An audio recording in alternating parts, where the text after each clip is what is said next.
Did anybody happen to drive by a gas station and think about they sell alkanes that sell organic chemistry? Remember, organic chemistry is happening all around you. I stole that from SpongeBob. You ever seen the one, Imagination one? Dr. White likes cartoons still, but organic chemistry is all around you, and it won't hurt for you to think about organic chemistry outside of our lectures. Now, a couple other things. I don't know if I mentioned it. Last semester, it happened once in 170. I had internet problems. And I got knocked off the air for a couple hours. And another time at the other class, it was only for about 10 minutes. If you come to a Zoom lecture and it's not open up after about 25 minutes, I can't get on the internet. And we'll make it up. There's ways of me making it up. The other thing, if I get knocked off during a lecture, which can happen once in a while, it's rare, but it did happen twice where the last 5 years I've never had a problem with my internet, but because of everybody using it a lot, things happen. Stick around for about 10, 15 minutes and hopefully I'll be able to get back on. And check your email, I'll send out an email once I can. But right now, the other thing is sometimes this camera clicks and sometimes it doesn't. If it starts clicking, let me know and I'll switch to the other camera, an older one. Why my older HP doesn't and this one does, don't know. All right, let's get back to organic chemistry.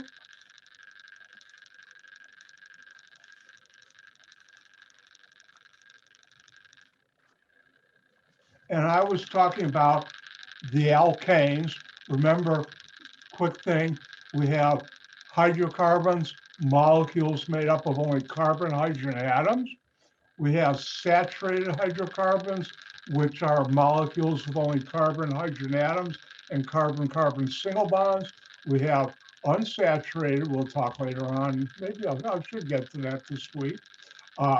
Unsaturated hydrocarbons are molecules of only carbon, hydrogen, and carbon-carbon, at least one double or triple bond. You should know this stuff, hint. And I won't ask, but the alkanes are acyclic saturated hydrocarbons, which I started talking about. And how do you name them? Well, if it's just acyclic, which this is, we look at the names of the alkanes without branches. And this is in D2L in the lecture. Everybody see the alkanes names on there? Thumbs up, people. All right, you should know methane, 1 carbon. You should know propane, 3 carbons, and hexane, 6, nonane, 9, decane, 10, all of them. Now, it actually goes higher, but in the real world, this is good enough. It'll get you through just about everything. When you get higher, and I'll teach you more of that later in the semester, there are also what we call common names. And if you look at ingredients of things, and I'll be teaching you that this semester on things you use in your daily life, you'll see these names or variations of this. And the question is, how do you draw it?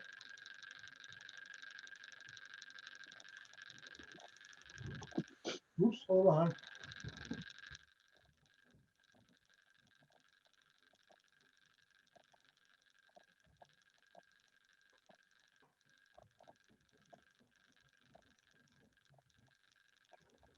I had to get the stylus I was charging.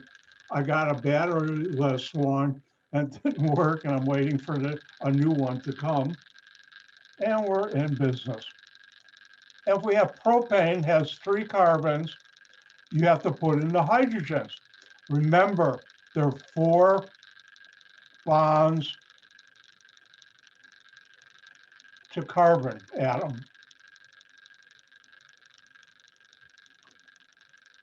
One of the most important things, there's 4 bonds to carbon. Oops, let me fix that finger. 4 bonds to carbon.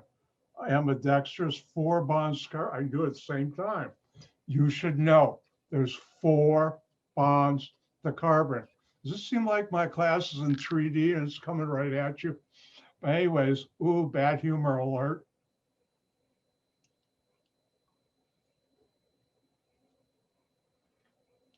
And the question is, how do you know where to put the hydrogens here? Well, if we look at here, that's one bond. This should have 4. You have to know how to add and subtract, or subtract up to 4.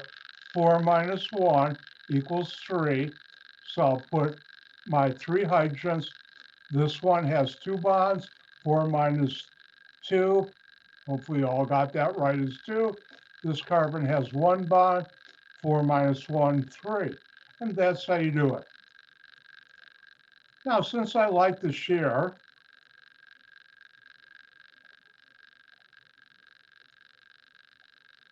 I'll let you put in the hydrogens. See what a nice person I am? Go ahead on this structure. Everybody see the structure on there? Put in the hydrogens.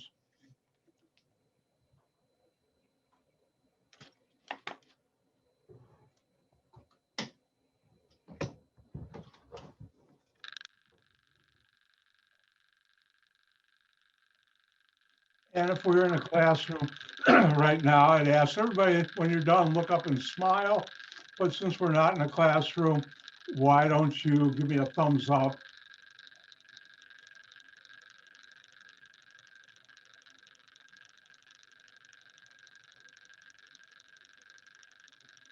And those who are quicker than others, please be patient. I try and give everybody time to finish.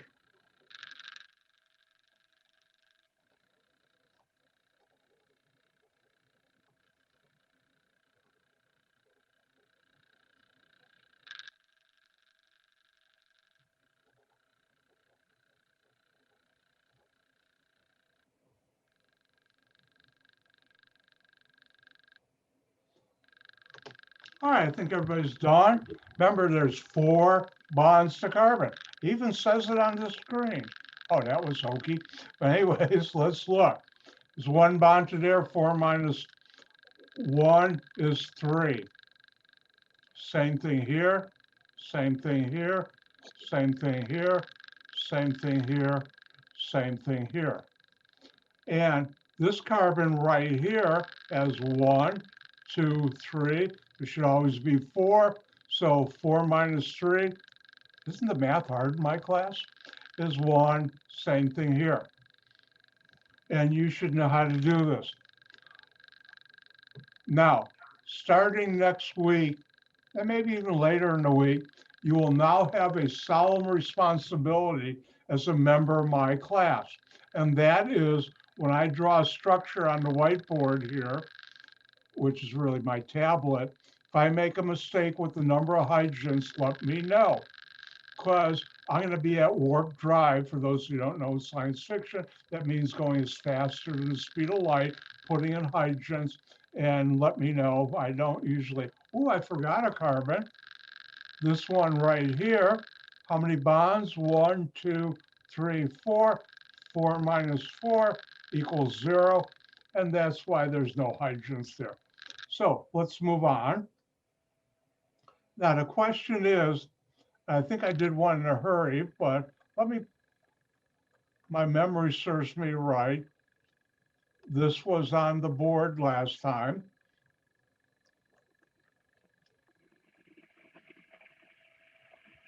And let me do one thing real quick.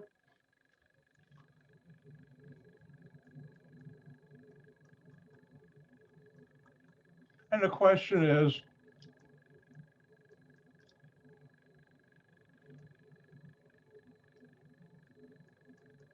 sometime in the future on something I have you download.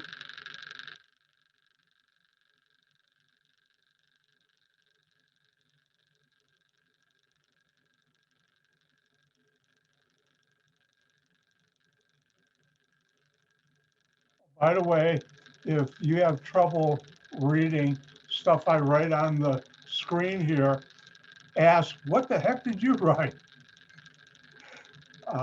But anyways, how do you name this? And you find the longest chain. And remember, carbons bond together are considered linked together like links in a chain. And if I look at this carbon is bond to this carbon, is bonded to this carbon, is bonded to this carbon, is bonded to that carbon, we'd have 5 carbons linked in a chain. Now I could say this carbon, then 2, 3, 4, 5. There's one more chain. Luckily, I have more colors.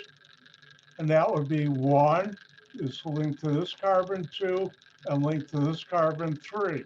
Just like a chain, like a bicycle chain or regular chain, any kind of chain, how you can maneuver it, this chain doesn't have to be straight.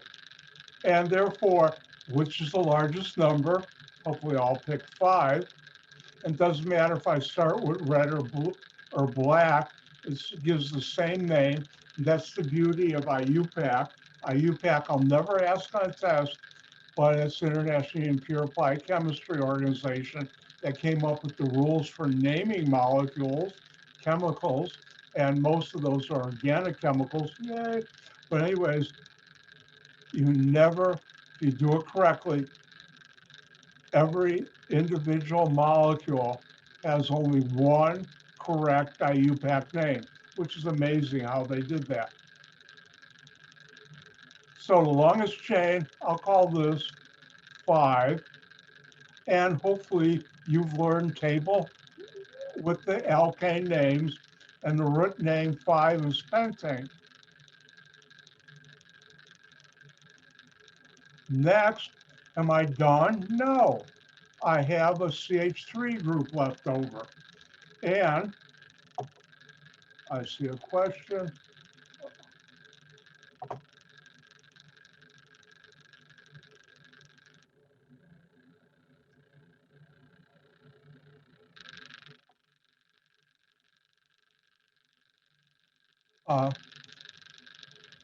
Most of the time I'll be in black, Thomas, but if you mean my arrow, I don't know if I can. I'll have to try that after class today.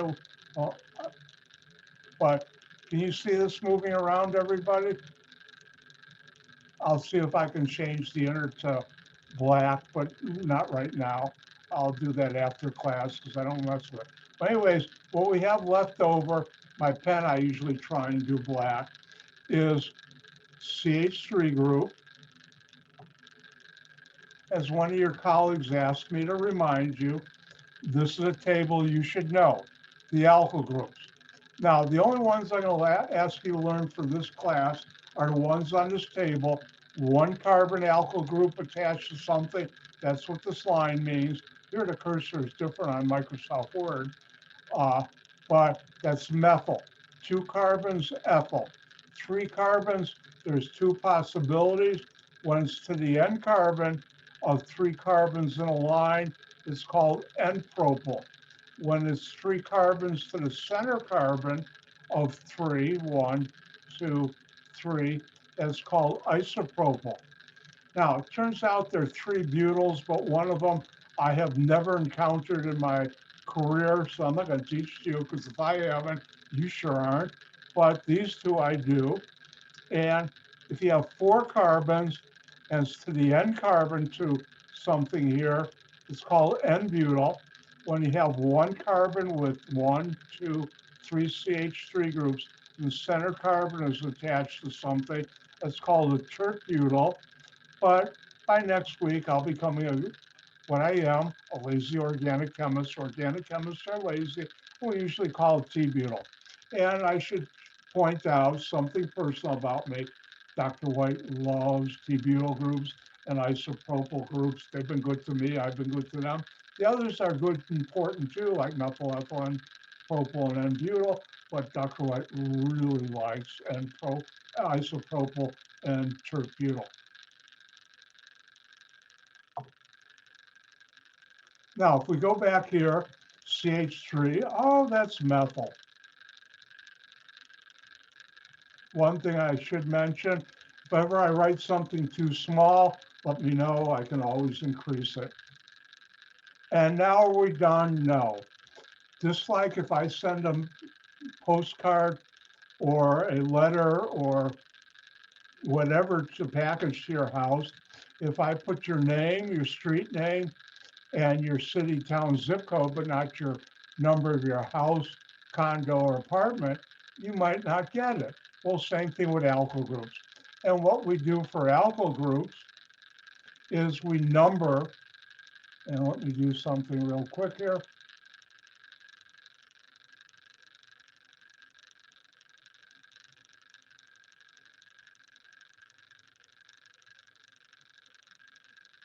We number the main chain from the end of the chain, in this case, 1, 2, 3 going this way, and we look at the other end, 1, 2, 3, 4, 5. The carbon with the alkyl group, you look at the numbers. You have a choice, 2 or 4. Whichever is the smaller number you use. And hopefully you all know from 1 to 10. So this would be called 2-methyl pentane. Let's go through some more.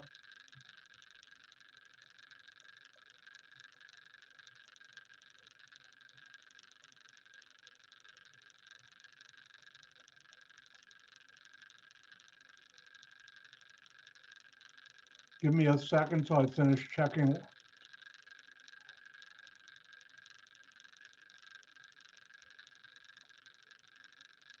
All right, let me put in the hydrogens.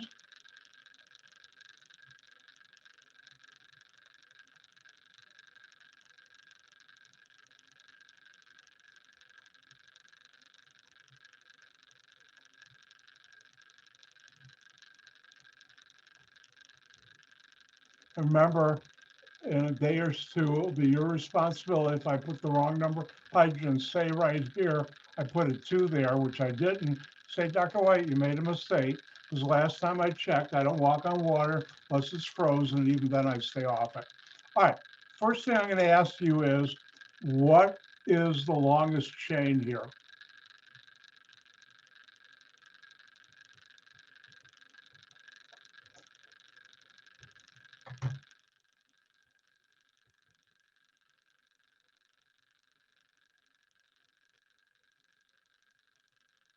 The one with 9 carbons.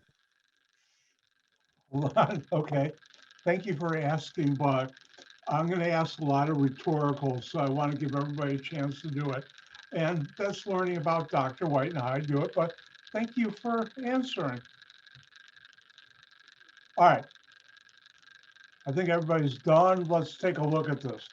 If I go across 1, 2, 3, 4, 5, 6, 7, 8, 9. I don't know if I mentioned it, but I do my 7 on a board or on my tablet like that.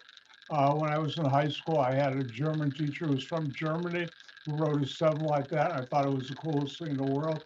I've been doing it ever since. Still cool. Another one would be 1, 2, 3, 4, 5, 6, 7, 8, 9. And there's a third one we have to check. 1, 2, 3, 4, 5. Remember, you look for the bond, and that's like a link in a chain. What's the longest chain? Now, there are 2 ways I could do 9. I did another example. I should have moved this over one, but I didn't. But anyways, and here I'll say, this is my longest chain. Now, on a test, you don't have to circle things and put the numbers down. I'm doing that so you can see how it's done. And if I were asked you to give the IUPAC name for this, the longest chain is 9.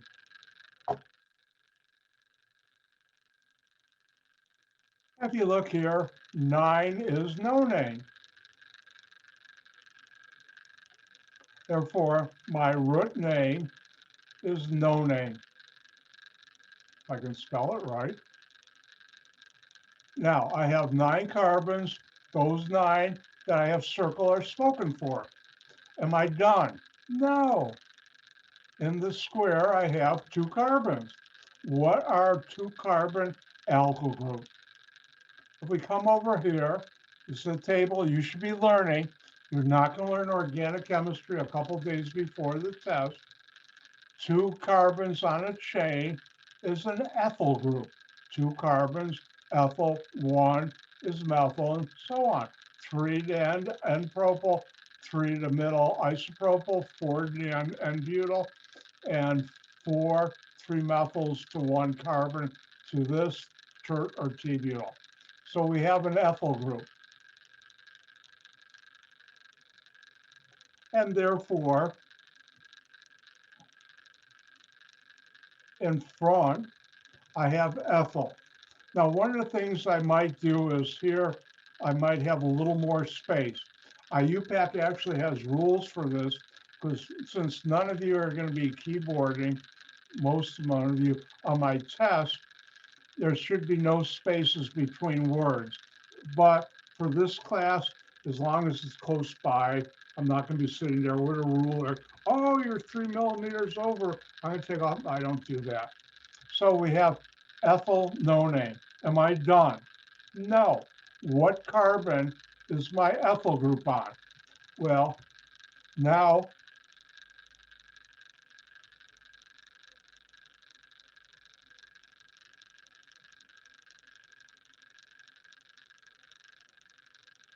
we have our longest chain, and we have to find out, starting from the ends, which carbon is the ethyl group on.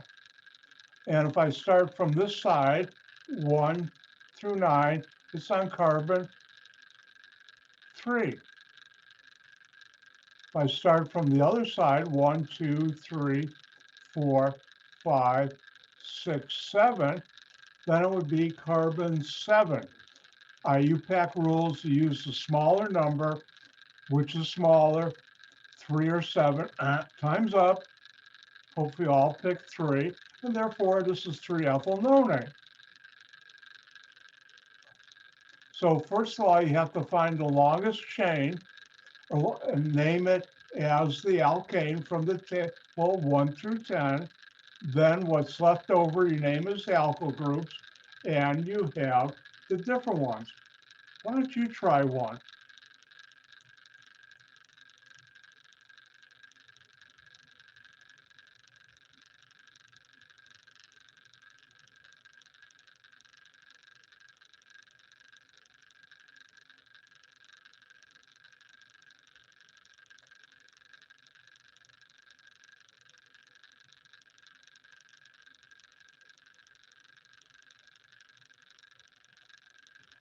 Now, normally if we were in class and I do this in a classroom face-to-face, I'd have this table up.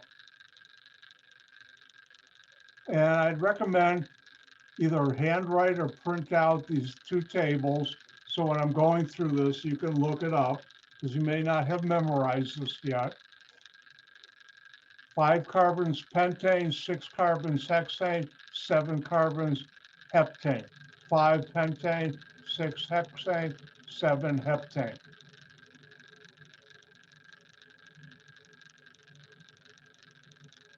And I'll let you get to work.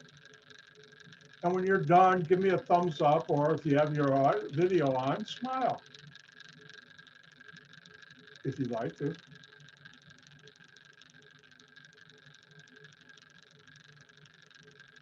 And remember, you're just starting out. If it seems tough, it probably is. When I started out, it took me a while to get the hang of this, but with practice, you'll get it.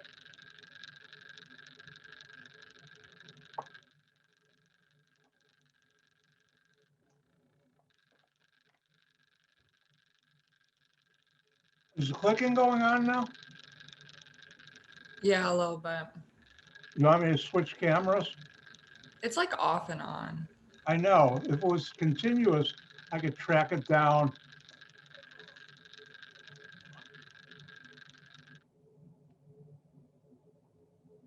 Everybody see my little picture, or let's go full screen?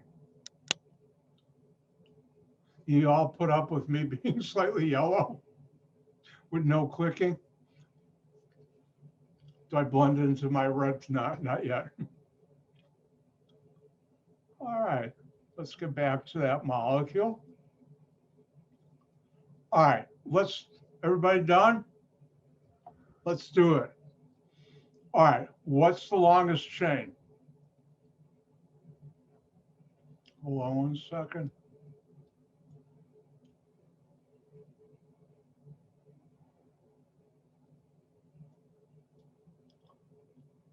Ah, I see my problem. Hang in there 1 sec.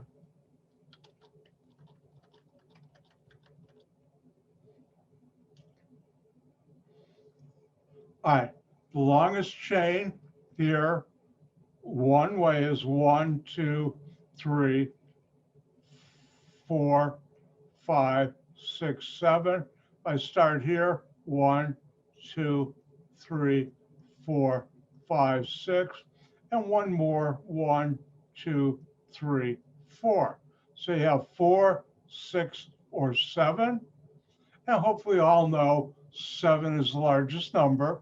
So that would be 7.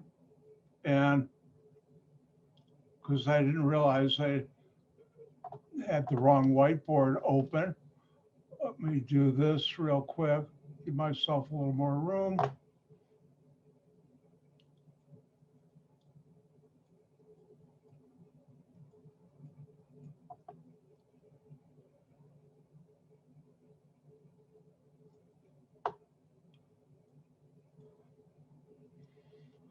And 7 is heptane.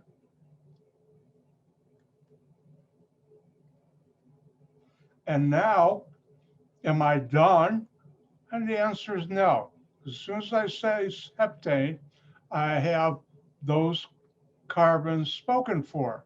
But I have, ooh, it's soon to be your good friend, the methyl group CH3, and therefore, in front of the root name, I have methyl. What carbon is it on? If I start this way, it's on carbon 3. If I start this way, 1, 2, 3, 4, 5, it's on carbon 5, which is smaller, 3 or 5? And the answer is 3. So this would be 3-methyl heptane. Between a number and a letter, we put a dash.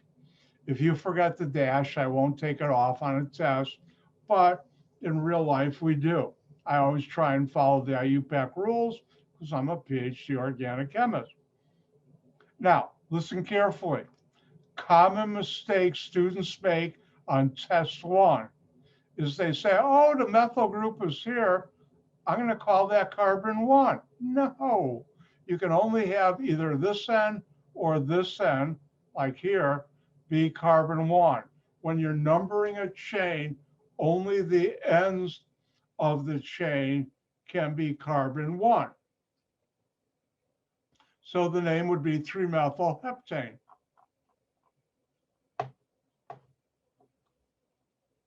And let me do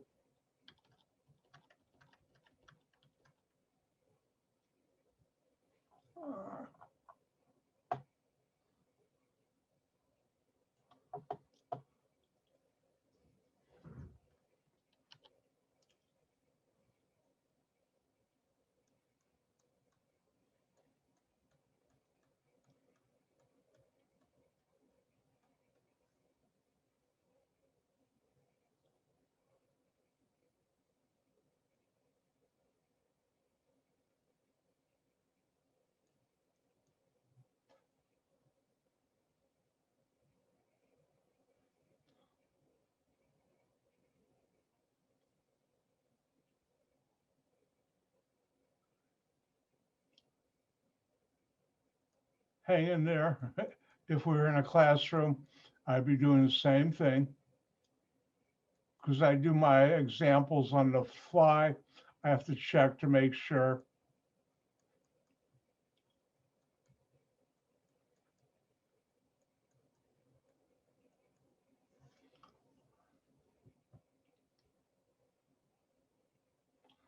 All right, now one of the things I could have put this CH3 on this side because there's free rotation around a carbon-carbon single bond. Usually don't do it. You could have had it down here, but we don't do that. Most of the time, I've never seen that in organic, but if you want to, I wouldn't mark it wrong. Now, It's 10 across. Because I'm going to go through this. Oh, tonight at midnight, I'll be giving speed structure drawing lessons. No, I won't. Oh, don't forget, stop by tonight if you have any questions. I have my office hours. All right, let's do this. Now, what's the longest chain? Well, I made it easy. This is the longest chain, and it's 10 carbons. 1, 10. If I counted correctly, 3, 6, 9, 10. I did. Sometimes I might not, so make sure. That's decane. And if you notice now, we don't have one, we have 2 alkyl groups. Well, how do you handle that? Well, it turns out IUPAC has rules for that. And let's talk about those rules. I've done the alkanes with branches. The root name is the longest chain of carbon atoms. We've done that. Alkyl groups attached to the main name are also called substituents. Alkyl groups, a certain type of substituent is an alkyl group. Saturated substituents are carbon and hydrogen only, are called alkyl groups. There's a way of going from the alkane name to the alkyl using ANE to YNE. Just memorize the chart. Now, the main chain is numbered in such a way that the first substituent encountered along the chain receives the lowest possible number, and each substituent is located by its name as number to the carbon atom to which it's attached. Now, go over another example in a little while. When 2 or more identical, we use ditri. Every substituent must be numbered. Now, if 2 or more different substituents, and relax, I'll never ask these definitions on tests, and we'll go through it so you understand. If 2 or more different types of substituents are present, they're listed alphabetically, except for prefixes like di and tri, are considered when alphabetizing. This one, number 6 on the slide, I will not hold you to.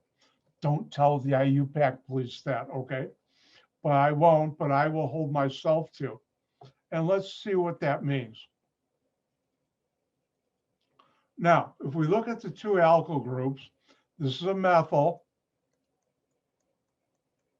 1 carbon, 2 is ethyl. Therefore, E comes before M in the alphabet. Therefore, this would be ethyl. I'm going to put a number in a little while. Methyl. Oh, I ran out of room. This happens on a board too.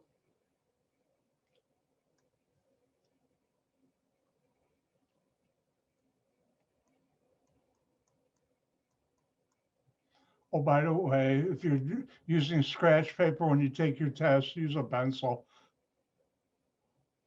Or if you're writing it on the test paper, use a pencil. You can use pen, but this way you can erase if you run out of room.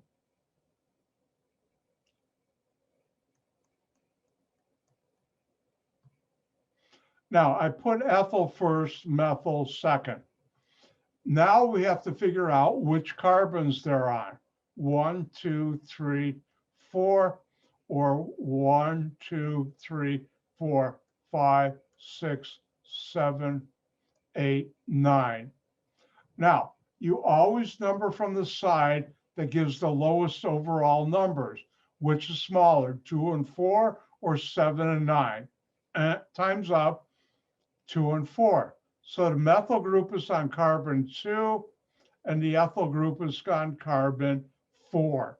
This is the correct way using the IUPAC alphabet rule.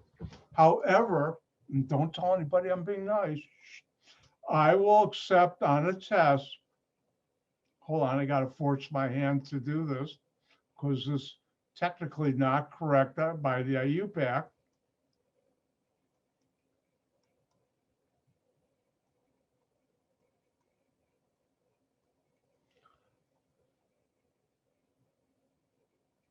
If you switch to methyl and ethyl and put the methyl first and the ethyl second, I'll still give you full credit, because I'm not going to ask you to know the alpha and use the alphabetical rule, because sometimes it gets quite tricky when you have prefixes like isopropyl. That's really a P, not an I, in alphabetizing. So let's go through. How did I get this? What's the longest chain? 10 carbons. We have a methyl and ethyl group. We start from the N. This is on carbon 2 and 4. If I started from this end, it would be 7 and 9. You use the lower numbers. And therefore, 4 ethyl, 2 methyl decane. If you did the second one, I'd still give you full credit on the test. And that's how you do it for that. Let's go through another thing you need to know.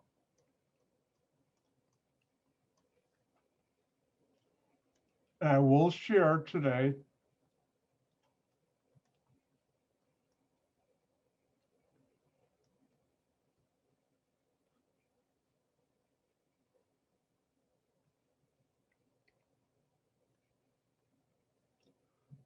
I'll give you time to write this down.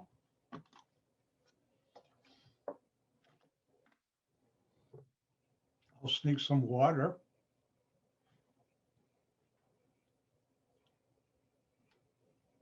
Remember, check and make sure I put the right number of hydrogens. I did, but you should always check too. All right. Everybody have this written down?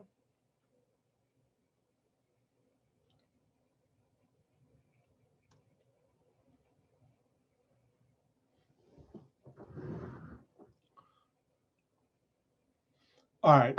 I'm going to switch over to a slide, but first somebody had a question.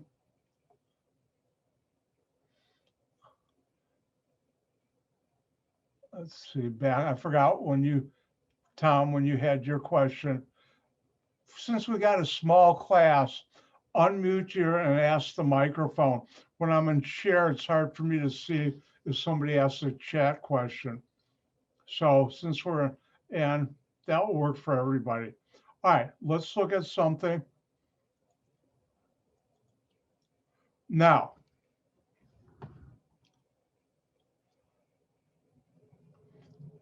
if you have two of the same group, we use the prefix di. 3 is tri.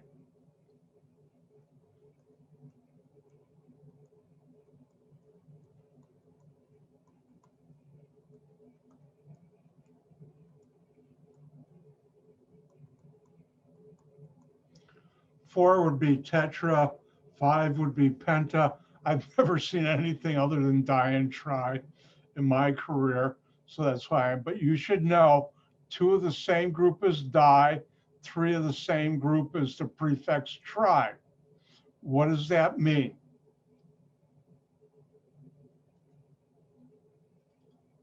Let's go back to this one. I'm going to let you have some fun. Why don't you all find out what's the longest chain? But don't say it out loud. Let's give everybody time to try that. What would be the longest chain of that compound? Then I'll do it and I'll show you how to name it.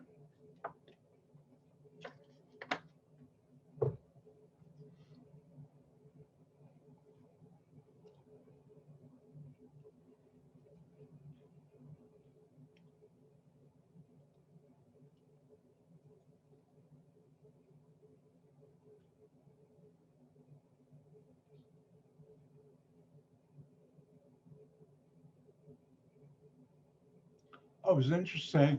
My class this morning, someone, and it's happened to me before, their dog got up and licked them on the face. I have asked, what's your dog's name? And it was their dog's name was Buddy. I think it was a beagle. No, not a beagle. I forgot what breed right now. All right, let's do it. What's the longest chain? 1, 2, 3, 4, 5, 6 across. If I start here, 1, 2, 3, 6 across. If I start here, now here I could do this carbon, 1, 2, 3, 4, 5. If If I start here, 1, 2, 3, 4. If I start here, 1, 2, 3, 4. So the longest chain is 6. And a lot of times, but not always, it's straight across. And that's hexane. Am I done? No. I have 2 CH3s. That's called methyl. Now, 2 of the same group is di. 3 of the same group is tri. And that's the prefix. So I have 2 methyl groups. Therefore, this is dimethyl. Now, I capitalized in lowercase. In all reality, when you're typing this out, they're all lowercase. But if you mix them like I do, it's a bad habit of Dr. White, it won't be graded wrong on a test. Now, when you have a di, there are 2 methyl groups. That means I need 2 numbers. If I had tri, I need 3 numbers. Even if they're on the same carbon, you still need for di 2 numbers in front. And notice if I start from this side, it's on carbon 2 and 3. 1, 2, 3. This would be 4 and 5. Which is smaller number? 2 and 3 or 4 and 5? Time's up. Hopefully I'll pick 2 and 3. Therefore, 2, when you have more than one number, you separate them by commas. 3, dimethyl hexane. So the right IUPAC name for this would be 2,3-dimethyl hexane. Let's find out how I did this again. I found out what the longest chain is, 6 carbons. I learned 6 carbons is called hexane. Next, I had 2 CH3 groups, and CH3 is methyl. Because I had 2 of them, you use the prefix di. If you had 3, it would be tri, but I only have 2. So that's dimethyl. And therefore, I have dimethyl hexane. Now, di tells me 2 groups, and for each methyl group, I need a number what carbon it is on. This is on carbon number 2 and 3. Remember, you always start from the end and use the smaller numbers, whichever way you go.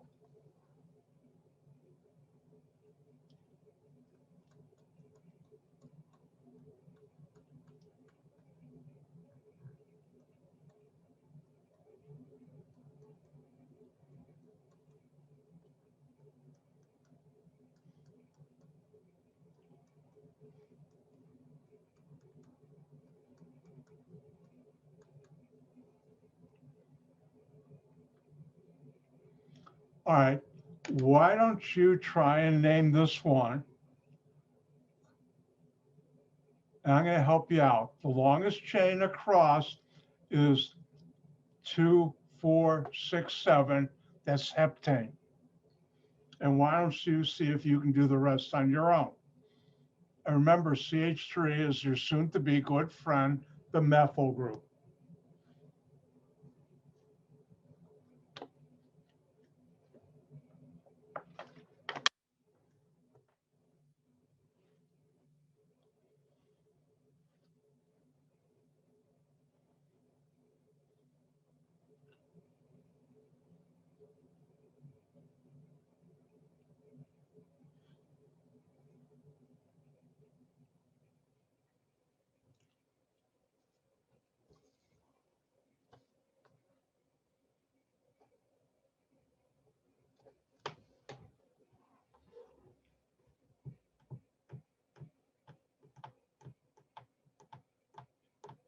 And when you're done, give me a thumbs up or a smile, or if you want, you can frown too. All right, I think everybody's done. Longest chain, which I helped you out this time, but you should know how to figure out, is this one. 1, 2, 3, 4, 5, 6, 7. 7 carbons heptane. I can spell.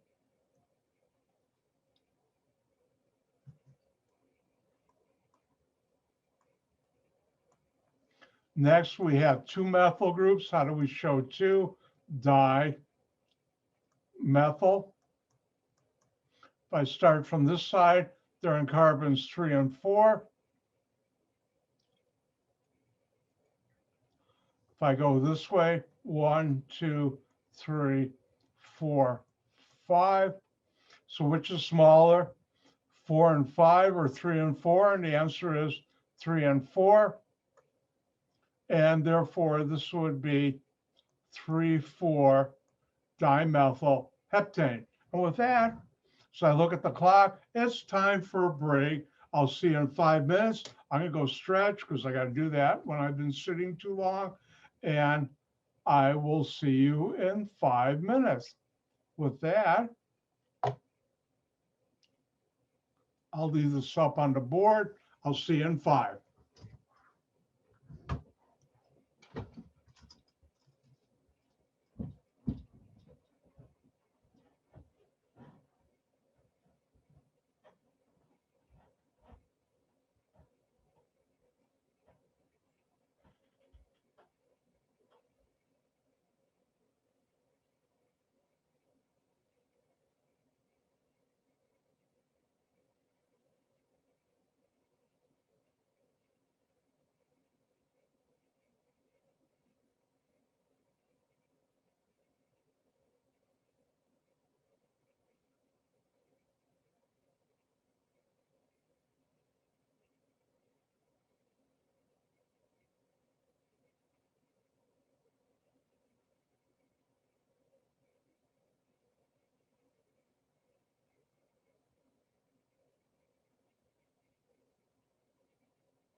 I'm back.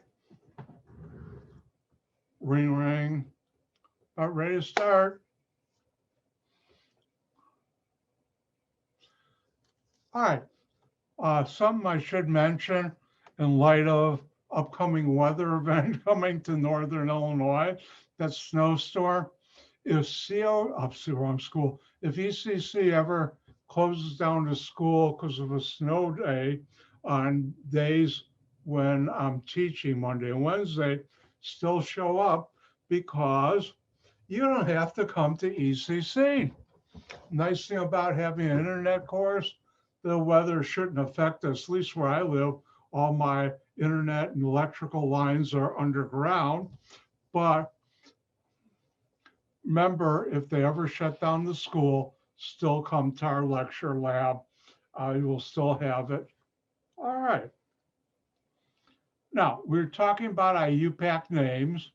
Remember, you should be learning the two tables. One is the IUPAC names of the alkanes 1 through 10, methane through decane, and also the alkyl groups, methyl, ethyl, isopropyl, and so on. Let's do another one, but before I do that, let me open up something, which I don't have right now. Come on. There we go.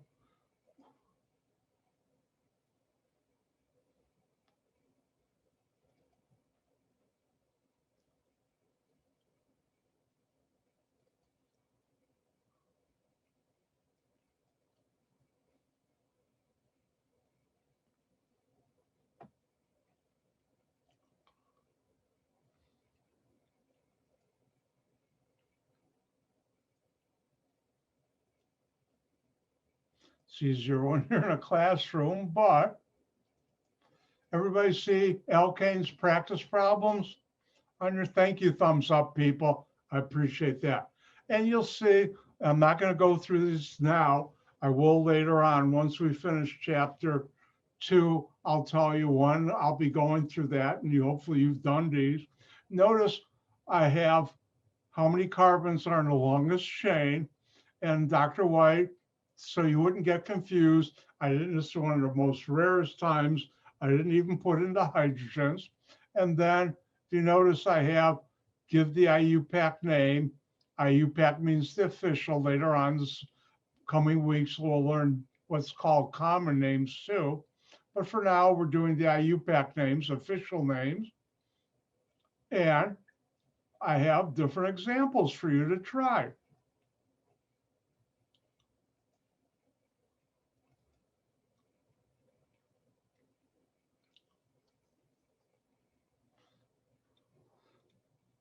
So we have the IUPAC name. Now, one thing I'm going to say is, when it comes to my exams, there are three main types of questions. First one is I call real world questions. And real world is asking you to apply or just put down that you've learned about real world things. What can I do right now? Well, give an example of an alkane in your daily life. Gasoline would be one. Another one is propane for your barbecue. That's an alkane. Another one is methane used for cooking. And I think that I mentioned, well, I haven't gone through this yet, but those would be one type. The second type is what I call nomenclature questions. Nomenclature, which is an important part of organic chemistry, is naming. There's two types of nomenclature questions. One type is, here's the structure, give the IUPAC name. And right now, after I get finished talking now, I'll show you the other type of question is, here's the name, draw the structure. Both are important skills in organic chemistry and important skills on my test. The third area, which I haven't gotten to yet today, or hopefully maybe today or on Wednesday, are reactions. And that's give the organic product or products for the following reaction, or give the starting materials, and I'll teach you about that. And that is the most important part of organic chemistry.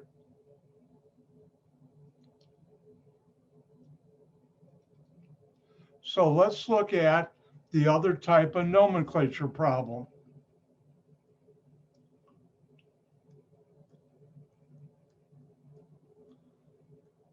And on my test, I like to keep problems small points so you don't have a big one, which you make a mistake and you don't get a good grade.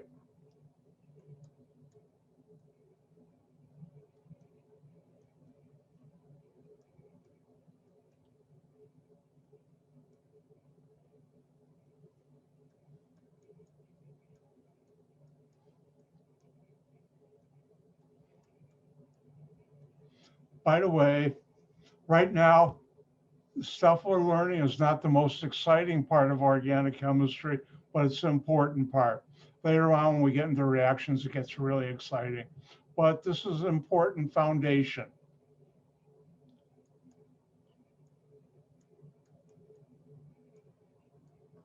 So the question would be, draw the condensed structure. That means do CH3s, don't put each carbon, hydrogen, single bond.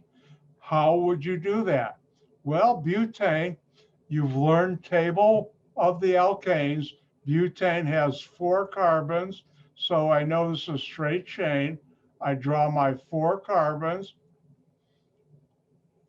and I know there are 4 bonds to carbon, so I know how to put in my hydrogens, and that's that.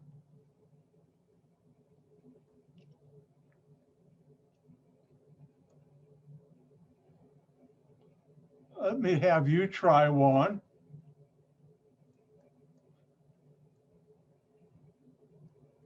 Draw the structure for hexane. 6, because you haven't learned it yet. If you haven't learned it, by Monday, next Monday, you should know this table of the alkanes and the alkyl groups. Otherwise, you're going to lose about 50 points out of 100 on test 1.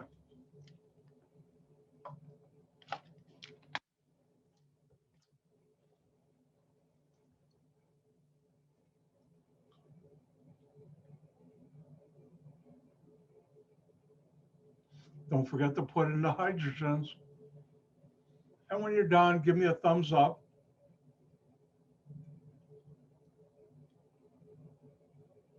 Everybody done?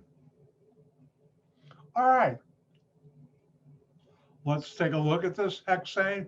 That's 6 carbons. You don't have to put this down. I am for you. 1, 2, 3, 4, 5, 6. 4 bonds to carbon. So I know how to put my hydrogens in. And that's how you do it. Now, let's do another one where I need to now teach you how to do it.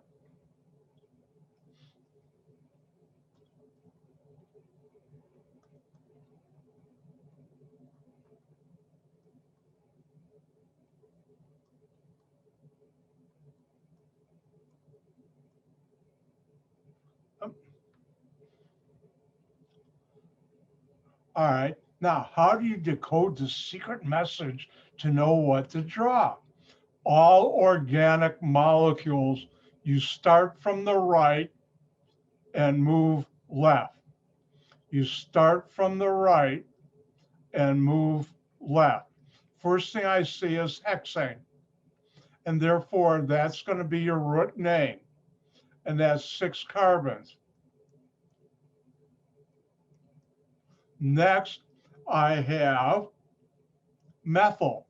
And you should know CH3 is a methyl group. Next question is, where is it? And I'm still moving this way. It's on carbon 3. Now, I can call this 1, 2, 3. And now on carbon 3, I have my methyl group. There's no IUPAC rule, but historically, you try and put the alkyl groups underneath the chain, unless there's no room, and you put it also above. And now I'll put in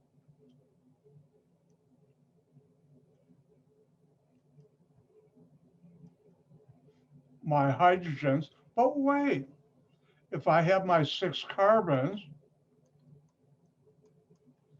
what if I started counting from this side? 1, 2, 3. then my methyl group would be here.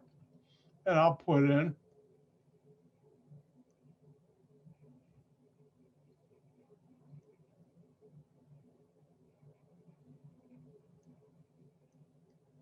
my carbons.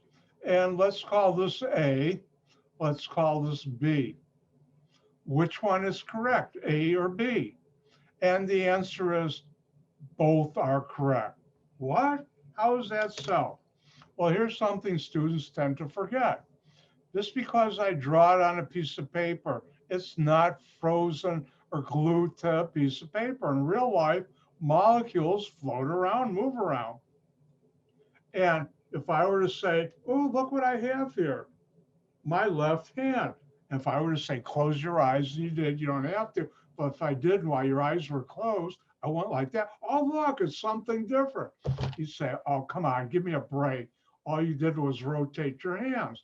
Well, it turns out, like my hands, like you, like my stylus for my tablet, molecules rotate all the time. And if we go back and look at what I've gotten written,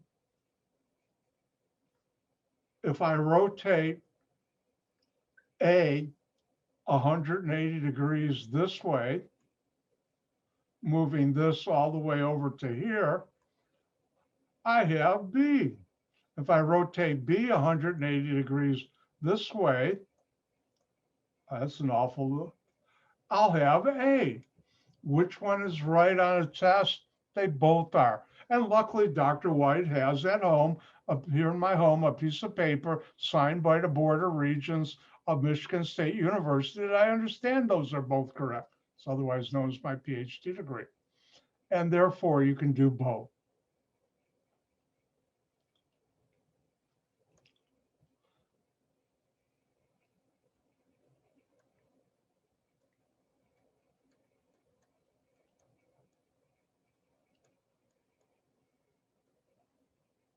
And why don't you have some fun? Why don't you draw the structure for 2-methyl octane? Now, what I normally have on the screen in a classroom, this I'd write on the whiteboard, but I'll give you a quick thing. Octane, how many carbons? If you haven't learned this chart, you should. Octane, 8 carbons. And the question is 3 points each, draw the structure of 2-methyl octane. Aren't you glad I share the fun?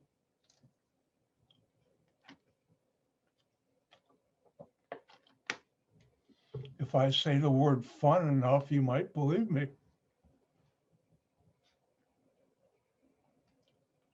It is though.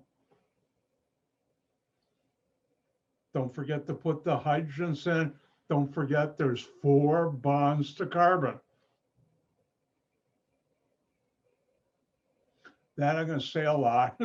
Hopefully you'll remember that. 4 bonds to carbon. A couple of years ago, I ran into a student who I hadn't seen in a couple of years. And she came up to me. The first thing she did was, I remember this.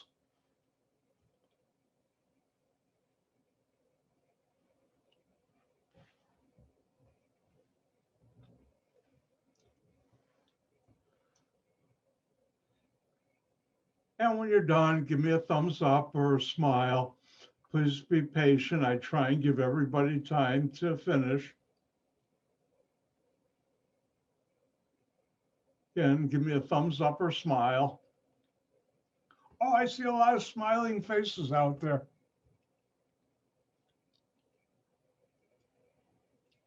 And now you also see why students do good in my class, because I try and not only show you how, explain something to you, I help you practice, and then you'll practice again with the practice problems, which is how you learn things, and also how you get a good grade.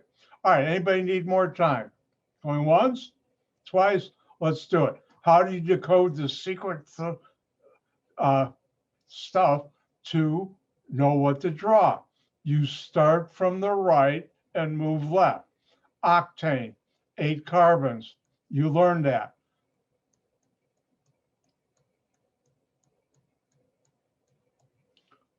2, 4, 6, 8.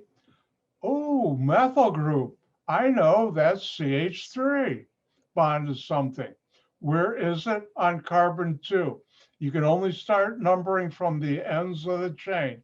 I'll do this way, 1, 2, and the methyl group would be this way. In the future, after now, I won't be doing it both ways, but you could do it also this way.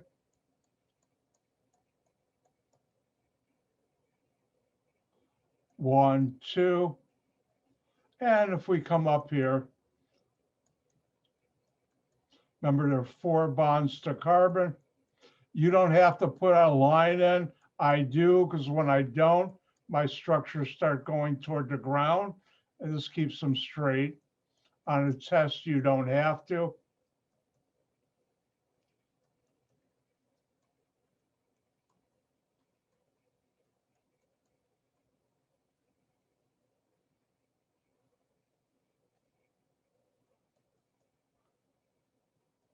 And that's how you do it. So remember, you should be learning the alkanes names 1 through 10. You should be learning the alkyl groups. Now, I'm not going to show isopropyl or N-propyl, T-butyl or N-butyl right now, because I'd have to draw 10 carbons all the time to do examples. When we get the rings, I'll do those so you don't feel. Any questions so far? I have mentioned this, but remember, it's still true. There's no such thing as a dumb question in my class. All right. We've just done the alkanes.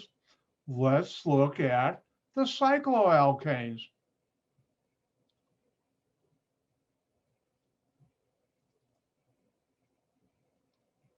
Let's see.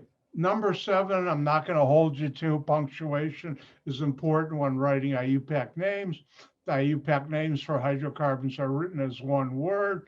Don't worry about that. If you have a little space, I'm not going to. By the way, I have been an editor. And if you ever see me doing this on, well, you won't get it back, but once in a while in class, that means bring things together, but I won't do that. Numbers, this is important. You should do this, are separated by commas and are separated from hyphens. If you forget the hyphens, and students do, I don't take off points. There's no space between the last name of substituent and the name of the parent compound. If you have a small space, as long as it's not on the other page of a test, I won't mark it wrong. Now, there are other substituents besides alkanes, and those are the halogens. The halogens are a class of elements, chlorine, fluorine, bromine, iodine. And I've already gone through the alkyl. Now the halogens, I'm going to wait until we get into aromatic compounds. Fluoro is for fluorine, chlorine is chloro, bromine is bromo, iodine is iodo. Don't write, you can write this down, but I won't get to this until we get to aromatics, because that's where it plays a role. Even though certain halogenated alkanes are found in our daily life, but most of them are carcinogens. So they've been removed a lot from our daily life. Know these names. In terms of the halogens, wait until chapter 4, I think it is.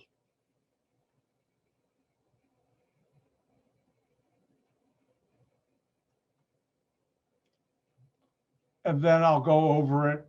I might have mentioned it, but this is something I should mention again. On my test, every question, the concept behind that question, I've covered at least twice, probably a lot more in class. I will never give a test question other than what's your name that I don't cover in class. And I guess this is a question, but any question that's graded for points, I'll always cover the concept at least twice.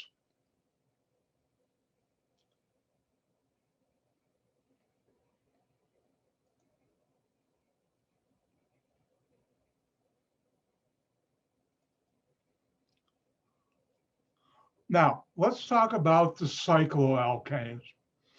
And this is something you should know. It's similar to the alkanes. Remember, nomenclature is just a fancy word for naming stuff.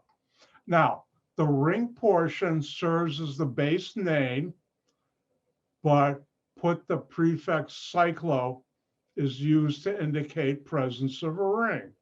I'll never ask you these rules, but I will ask you know how to apply them. So when you have a ring, you count how many carbons in the ring, you name the alkane name 1 through 10, and then you use the term prefix cyclo. Let me show you how you do that.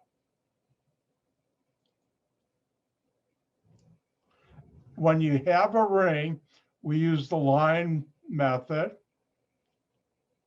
And, ooh, I'm having a good ring drawing day. Like bad and good hair days, sometimes I don't have good hair, but today I am.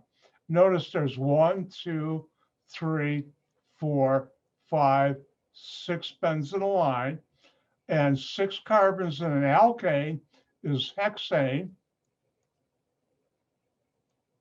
And since it's a ring, we use the prefix cyclo.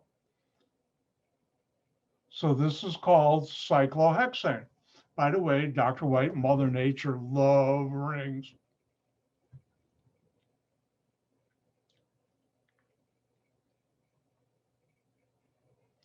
All right, I'm going to do something in education. It's called fading prompts. Don't say out loud, but how many carbons are in that ring? Once you figure out, then I'll tell you.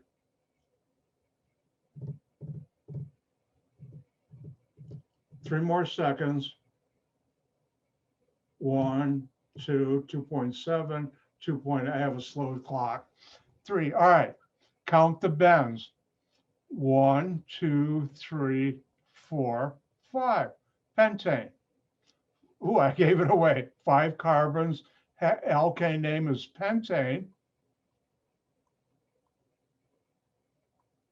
But it's a ring, and therefore it's cyclopentane.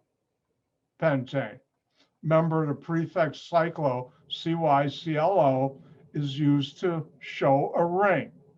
Now, everybody, listen carefully. On test number 1, common mistake, I'll ask, give the IUPAC name for that, and people will put down pentane. And I'll mark it wrong, give you 0 points. And students will say, shouldn't I get partial credit for that? And the answer will always be no. Why? If I ask, what's the name of this in IMP or AMP, anatomy and physiology, and you put down foot, would you get partial credit for that? No, at least I don't know. I've never taken anatomy and physiology, but the answer would be no, that's a hand. And therefore, the same thing. If you forget cyclo, no points. That's a common mistake on test number 1. I'm telling you that so you don't make it. Remember, for a ring, you need the prefix cyclo.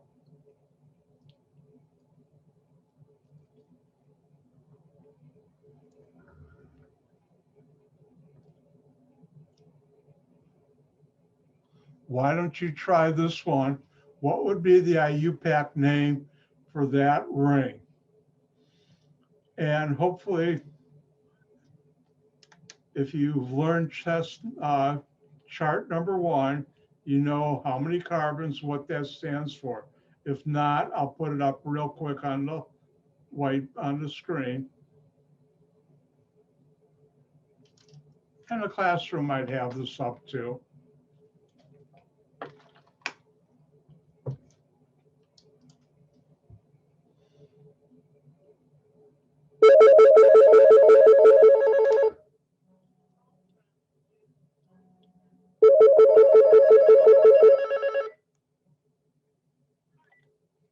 Calls, I don't know who that was. They'll call me back later. All right, let's go back. There's 4 carbons. That's butane in that ring. And no, it's not a square, it's a ring. 1, 2, 3, 4. That'd be butane.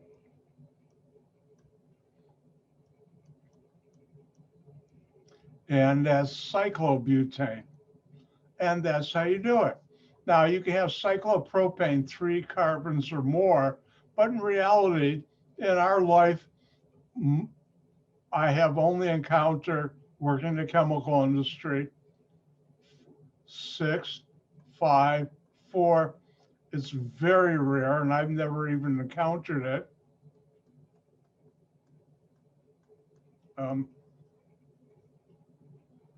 3 carbons, cyclopropane.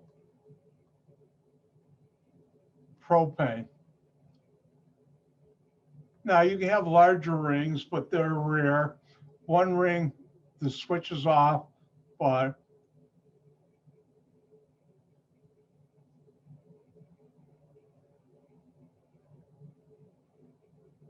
don't write this down.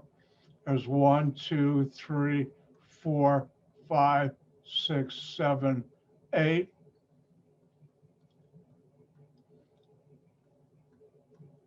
This will never be on a test of mine. I've never worked with these, but every time I come to a stop sign, I think of cyclooctane. Why? Stop signs are really cyclooctane rings. Now you know Dr. White's an organic chemist.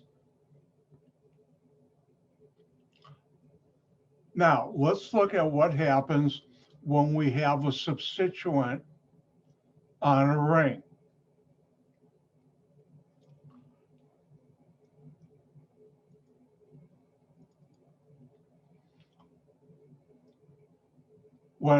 If only one substituent is present, then no number is needed. If you do, I'll take off points because you don't. This should really be rewritten. No number is used. Let's take a look at this. This would be, first of all, what ring is this? How many carbons? 5. It's a ring. 5 carbons is pentane. A ring with 5 carbons, cyclopentane. I have, it's your soon to be very good friend, the methyl group CH3.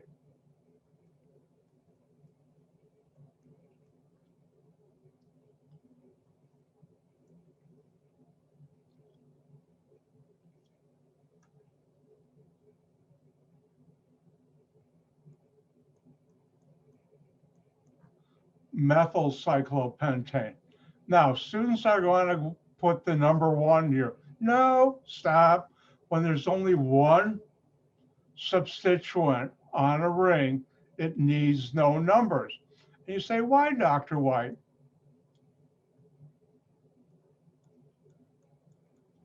Let's call this A. Let's call this B. How would you name B? Well, 5 carbon ring, cyclopentane. That's an E here. And then it's got a methyl group. Well, how come you don't call this 1 and that 3? Because they're the same. What do you mean? Molecules can rotate. Let me show you something. Everybody, see what I have here? My left hand. If I ask you to close your eyes and I went like this and open your eyes, oh, look, something different. You say, oh, come on. You just rotated it 90 degrees. Well, like this stylus pen for my tablet and like my hand, molecules can rotate. Now, if we go back on what I just showed you, this has been rotated. I think that's 60 degrees, but it's rotating it to get to that. They're the same molecule. So when you have one substituent, you don't use a number. So let me have you try one.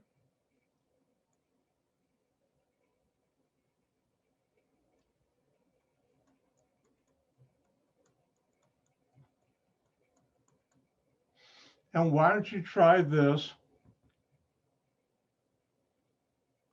There's 6 bends in a line if you look at the ring. when I do my tests, I have software. It's called ChemDraw. I've been using it for, oh, I'd say 15 years now. It's amazing. It's great software to draw rings and everything. I do that also for my lectures.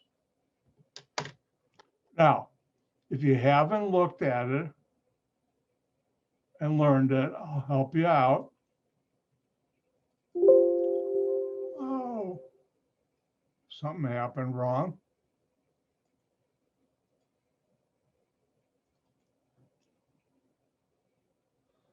Uh-oh. Let me check. What do I have open here? Nope, that's closed. But anyways, 3 carbon, hint, hint.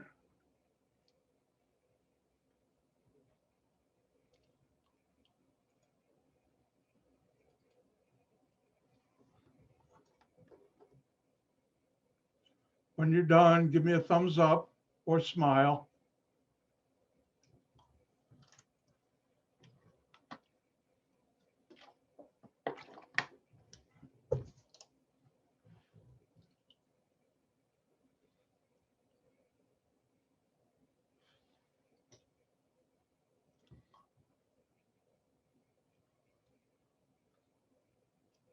All right, is everybody done? Nobody's yelling at me, so let's do this. I've got a ring. How many carbons? 1, 2, 3, 4, 5, 6. 6 is hexane. See how important it is to know that? 1 through 10, it's a ring, cyclo. 3 carbons to the end carbon and propyl, and that's the small n, because I'll teach you later, capital N means something else. What carbon is it on? Any carbon would be 1. We don't show a number, so that'd be N-propyl cyclohexane. Any questions so far? You'll have a chance to practice all this in the practice problems on your own.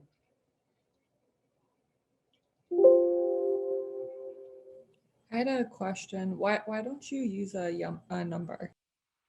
What? Oh, let me get back.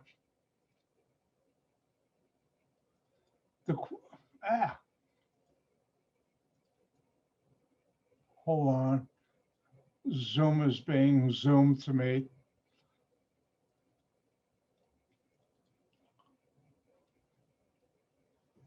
All right.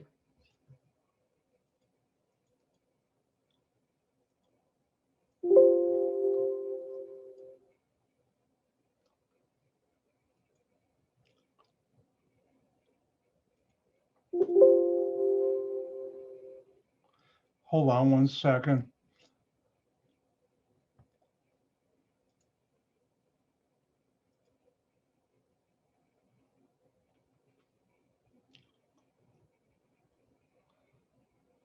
Bear with me. This happens once in a while. I got so much open, I didn't close enough that.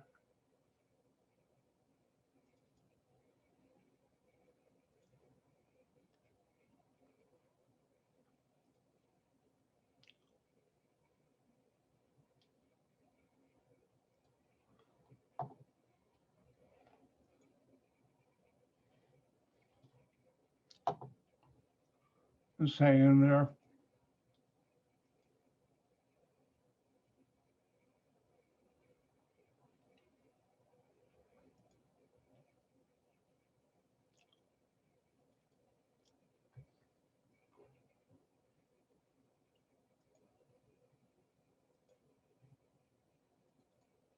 All right, we're back in.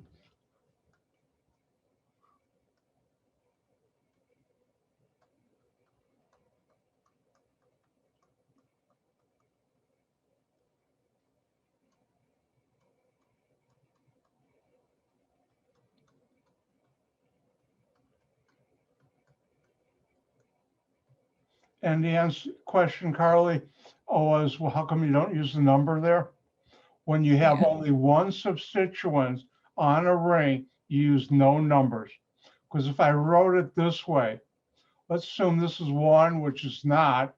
This would be 2.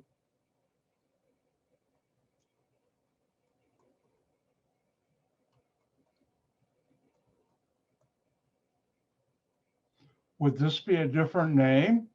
Would you call this 2, 1, 2, 3, 4? And the answer is no. All you're doing is rotating this. If you take your hand, you know how you can rotate it like this? Can you see me in the upper corner? All I'm doing is rotating it this way. So when there's only one substituent, you do not show, you don't put down a number. Because IUPAC, the rules for IUPAC are for every structure, there's only one name. And for every name, there's only one structure you can draw. And therefore, if I were to call this, I'm putting it in quotes because it's wrong, 2, and this is 4, that would imply those two are different. They're not. And that's why IUPAC has, when there's only one substituent on a ring, you don't use a number because molecules can rotate. Does that help? Okay. Yeah, thank you. Great question. Thank you. See, there's no such thing as a dumb question.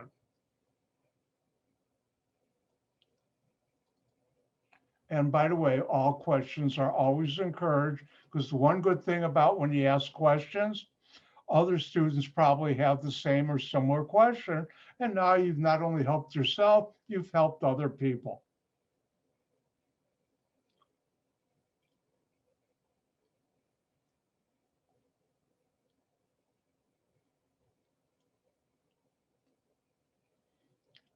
Now, this gets a little tricky, but hang in there, relax, I'll help you learn this.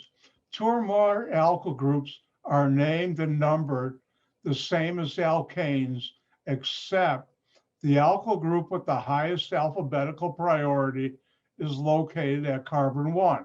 Highest alphabetical priority means close to the front of the alphabet. Now, it's time for my second gift. Remember, I didn't mention it, but my first gift to you is I'm not going to hold you to alphabetical ordering of substituents. I'm also not going to hold you, I will hold myself, but on a test, I won't grade the alphabetical numbering on substituents on a ring. Well, let me show you how it's done.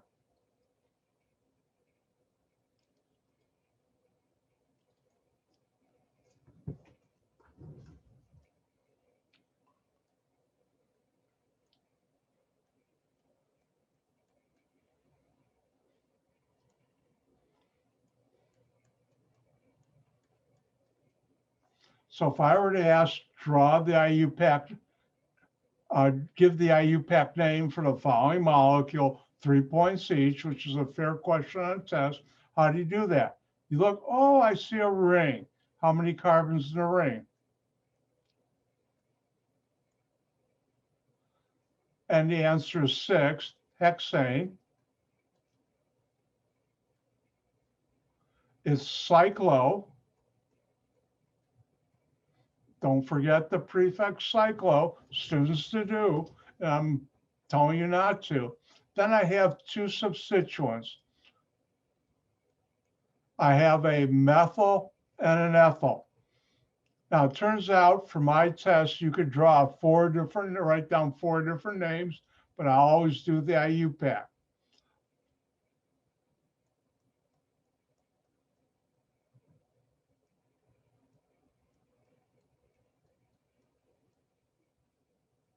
So I have ethyl and methyl. Now, how does the IUPAC rules work? Which is the highest alphabetical priority? E comes before M, so this would be 1. Then you go clockwise or counterclockwise to give you the lowest numbers, 2, 3. Now, if I went the other way, 1, 2, 3, 4, 5. Oh, by the way, if anybody's colorblind, I'm being serious now because I've had colorblind chemists work for me. Let me know and I'll help out if you can't see this on the screen. Now, which is smaller, 5 or 3? And the answer is 3. Therefore, this is on carbon 1 and this is on carbon 3. Now, if you'd named this 1, this would be on carbon 3. If you'd put down 3 ethyl, 1 methyl, I would have marked it correct. If you had put down 3 methyl, 1 ethyl, put the methyl first, I would have marked it correct. And same thing here if you do 1 methyl. In reality, this is the correct IUPAC. But the other 3, don't tell anybody, I'm being nice, I will let you do. Let's go through and look at what did I do. I found out, oh, I have a ring. How many carbons? 6. It's a ring, cyclohexane. I have on there methyl and ethyl. And therefore, I have methyl, ethyl. I put the E before M, but if you have them switched, that's okay. Then you number them in such a way that one group is 1, the other has the lowest numbering, and you can count either clockwise or counterclockwise. Hope you all know clockwise means this direction, counterclockwise means that. Years ago, students told me, you know, Dr. White, in your lectures, you don't assume students will ever fill in the blanks because there are no blanks.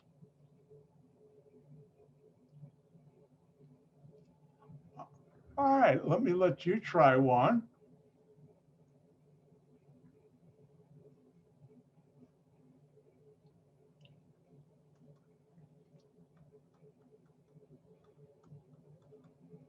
And why don't you try this one? What would be the IUPAC name for the following?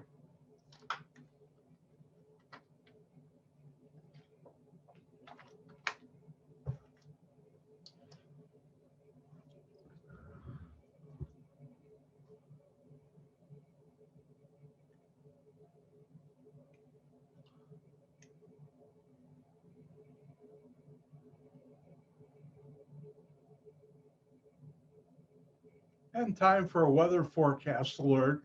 For those who haven't kept up with the weather, tonight and tomorrow morning, we're supposed to get hit with a good snowstorm. I don't know, I haven't looked recently, but anywhere from 4 to 8 inches, maybe even more, especially if you live near the lake, which we don't, but you never know when they're talking lake effect, how far west it goes. I'm in Schaumburg. I don't know. How many of you are in Streamwood, which is right next door, and even sometimes all the way out to Elgin gets hit pretty good.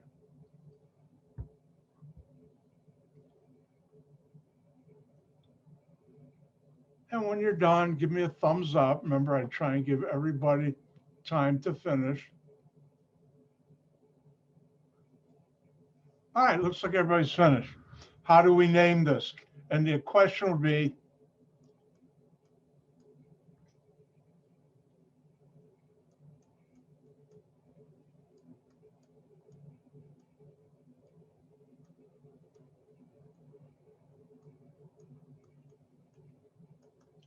and it'd be 3 points each.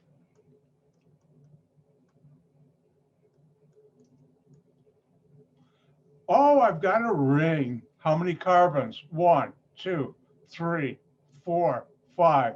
You learn table number 1. That's pentane for 5 carbons. It's a ring, cyclopentane. And now, what do we have? Methyl and ethyl.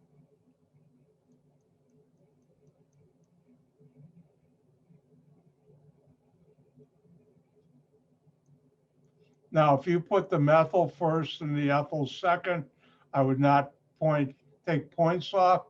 Now, it turns out this has priority, that'd be 1. Going counterclockwise, this is go 2. If I went the other way, it'd be on 5. So one name would be 1-ethyl, 5, what am I saying, 5? 2-methyl cyclopentane. If you'd put 2-ethyl, now this is not correct IUPAC, but it'll be correct for Dr. White's.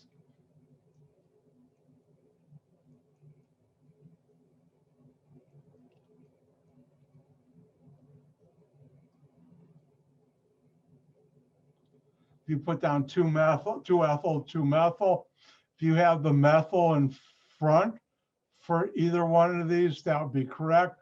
This is the correct IUPAC, but for my test, I'd accept. So there'd be 4 possible answers for my test. In reality, IUPAC, there's only 1. Oh, this is fun. Let's do another one.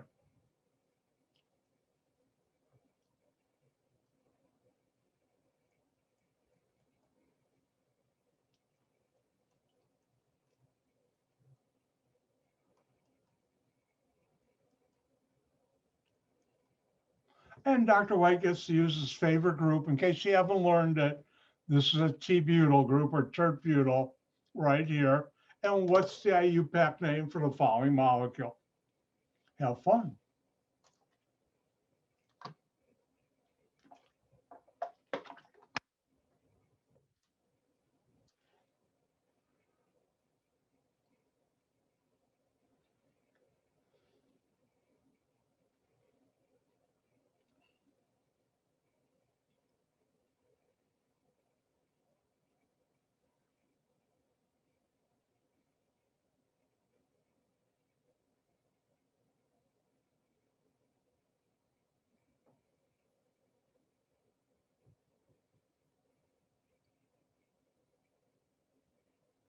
And if you're having problems with any of this, always feel free to ask, either after class, during class, or if you're not comfortable doing that, come to my office hours.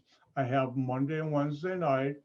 There's a link on the homepage for Chem 170 and also in the syllabus for my office hours, which are Monday, Wednesday, 6 p.m. to 7:15. And between this class and then, I'm going to put out my garbage because Monday night is put out the garbage night because we have garbage pickup tomorrow morning. It should be interesting to see how late they are tomorrow with the weather. Even though I live in Schaumburg and they do a good job cleaning up the streets. Ooh, Dr. White's going to give you a history lesson right after this. All right, everybody looks like they're done. How do you name this? A ring. How many carbons? 1, 2, 3, 4, 5, 6. Hexane. A ring, cyclohexane. And now we have 2 groups, methyl, and you don't have to write this down, I'm doing it for you, and tert-butyl or T-butyl, I'll be saying next week. And therefore, now here's why I'm not holding you to the alphabet rule. What's the alphabetical priority? This is an M, this is a B, because IUPAC rules are you ignore prefixes, which is why I'm not asking you to learn that. But Dr. White will follow it.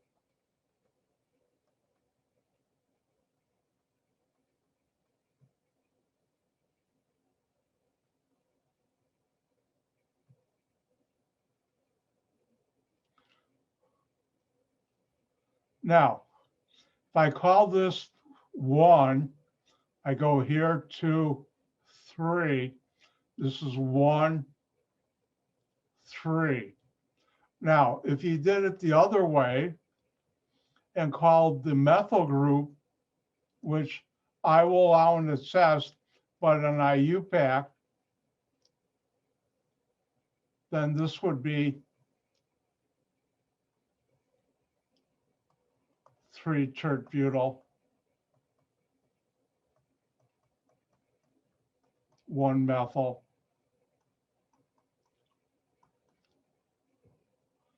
cyclohexane.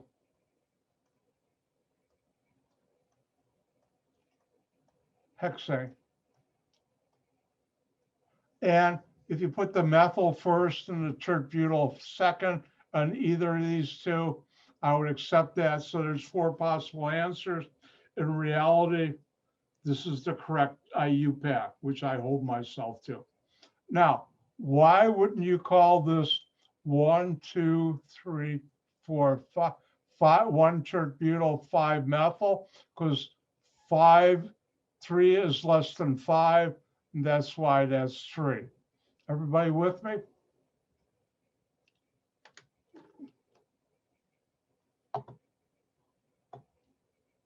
All right, we got about 2 minutes or so left before our break.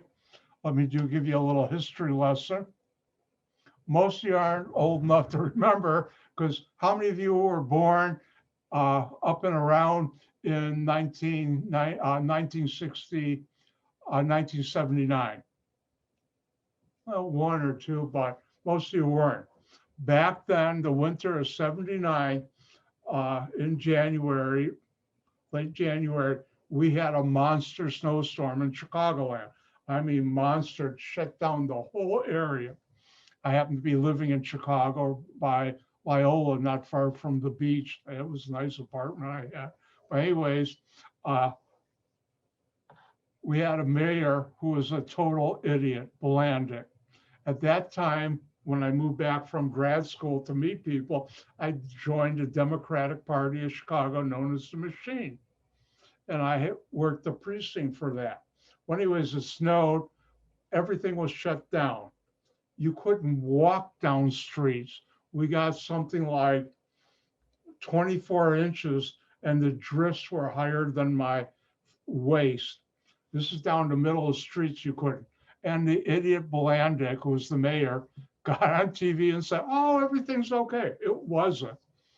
It took a number of days before people could get out and walk about. I remember that was a Saturday morning and afternoon it happened. Sunday morning, I happened to walk over. I was like a couple hundred feet from Sheridan Avenue, a major street.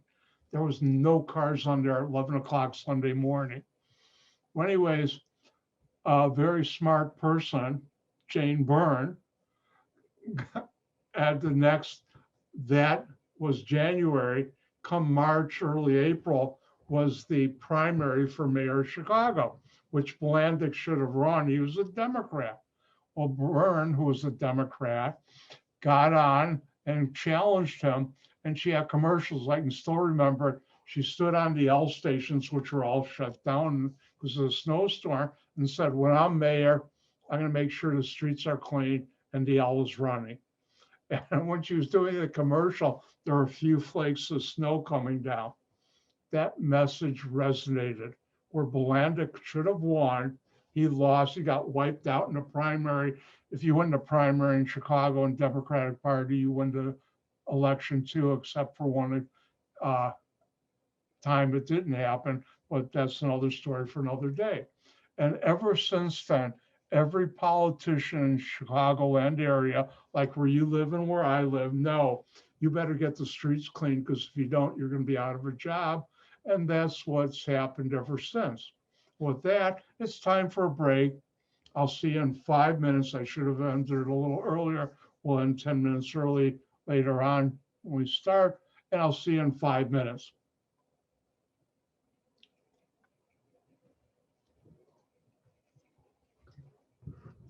Actually, 15 minutes.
right, let's get back to work. And because I went a couple minutes later, this last break, I'm gonna let you out earlier than normal. You'll get out by 3:35. You'll still get your same number of face-to-face time with Dr. White. Uh, by the way, something like that happened also in this winter of '67. We had a monster snowstorm, but then it was the first Mayor Daley. He was smart, sharp guy. And he got on TV and said, we're having problems, but we're trying our best to dig out. Those weren't his exact words, but that's what, and he never got elected out of office. But anyways, ancient history.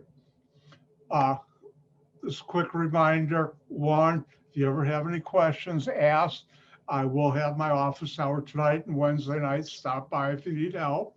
Also, I don't know if I mentioned this, because of the scheduling, my two classes, I've already posted last week's week number 1 lecture.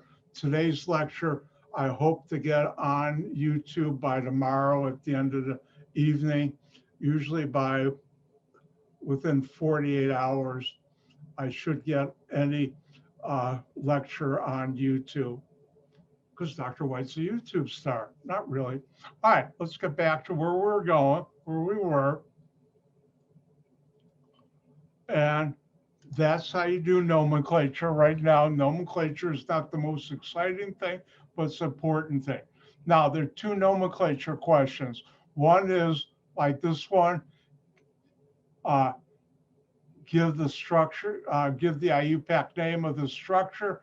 The other is, here's the name, draw the structure.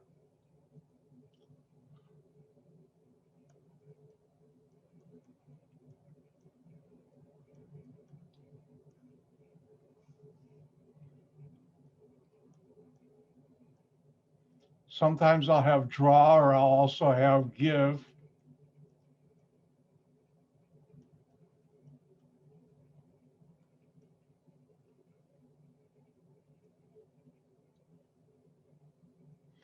And a lot of times I don't even put down condensed. And for ring, use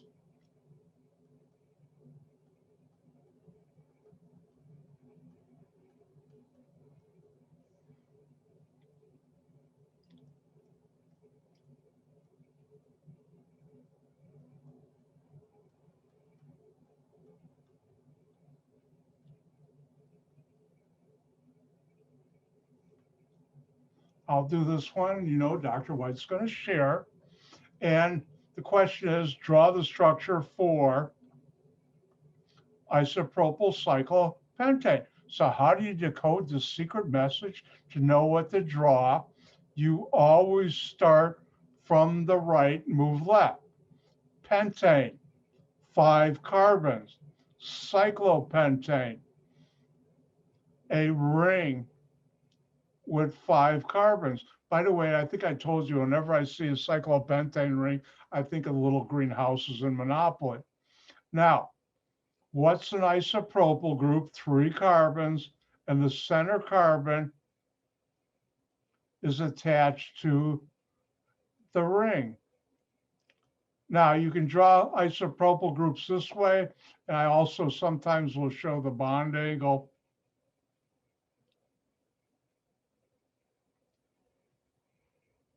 Like that. But you could have also drawn it like this.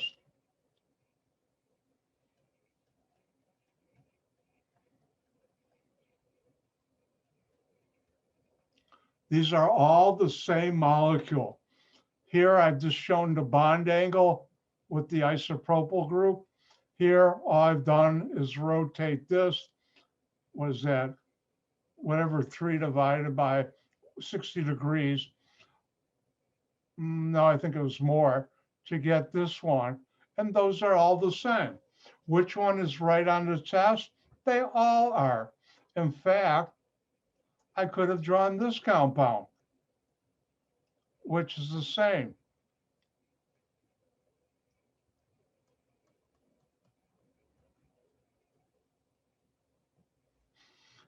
And all I've done is just rotate this ring a little more in that direction. So that's something you should be aware of. On my answer key, I usually do it the way most students don't, but once in a while I'm in a funky mood and I'll do it a little differently. Like I might have put down this for the answer, even though this would be, I try not to do that. But once in a while I forget.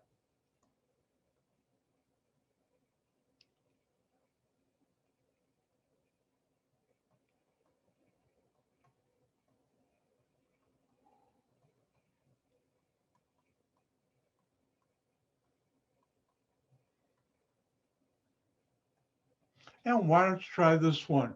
Draw the structure for tert-butyl cyclohexane.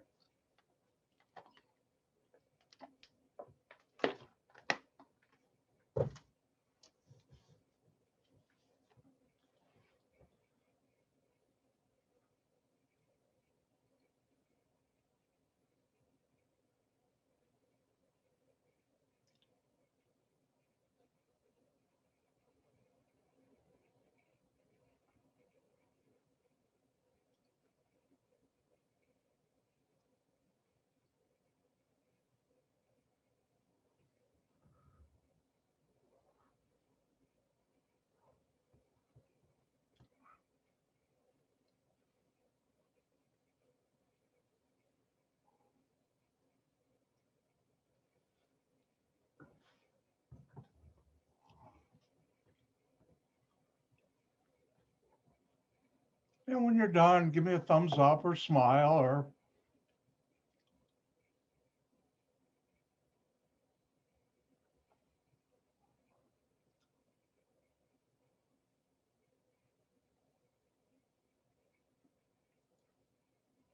all right, I think everybody's done. Let's take a look at this. How do you know what to draw? You start from the right and move left. Hexane, 6 carbons. Cyclo, a ring. So I'm gonna give myself a little room here.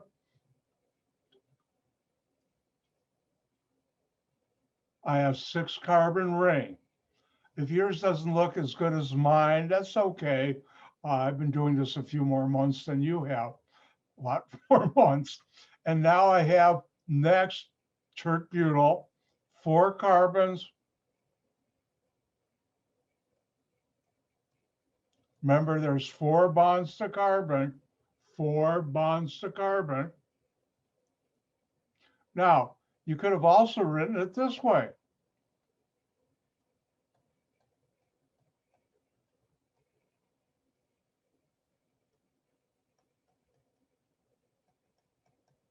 Or you could have put the T-butyl, tert-butyl. I said I'd wait until next week to start calling it a T-butyl. Over here, here, here, all you're doing is rotating the ring around. And that's how you do it. All right, let's look at this.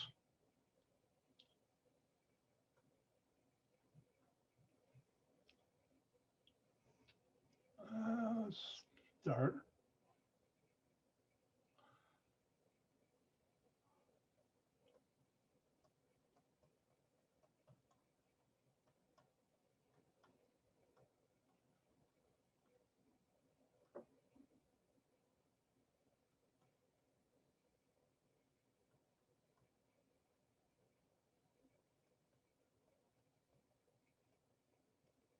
And why don't you try,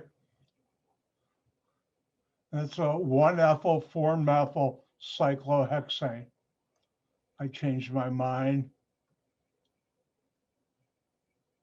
That happens when I'm doing on the fly. So why don't you draw the structure for 1-ethyl 4-methyl cyclohexane?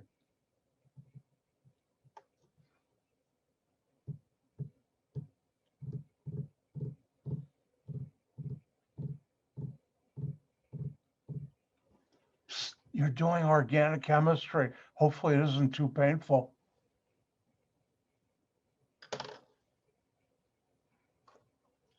Remember, Dr. White used humor. Sometimes it's good, sometimes it's, well, not that good.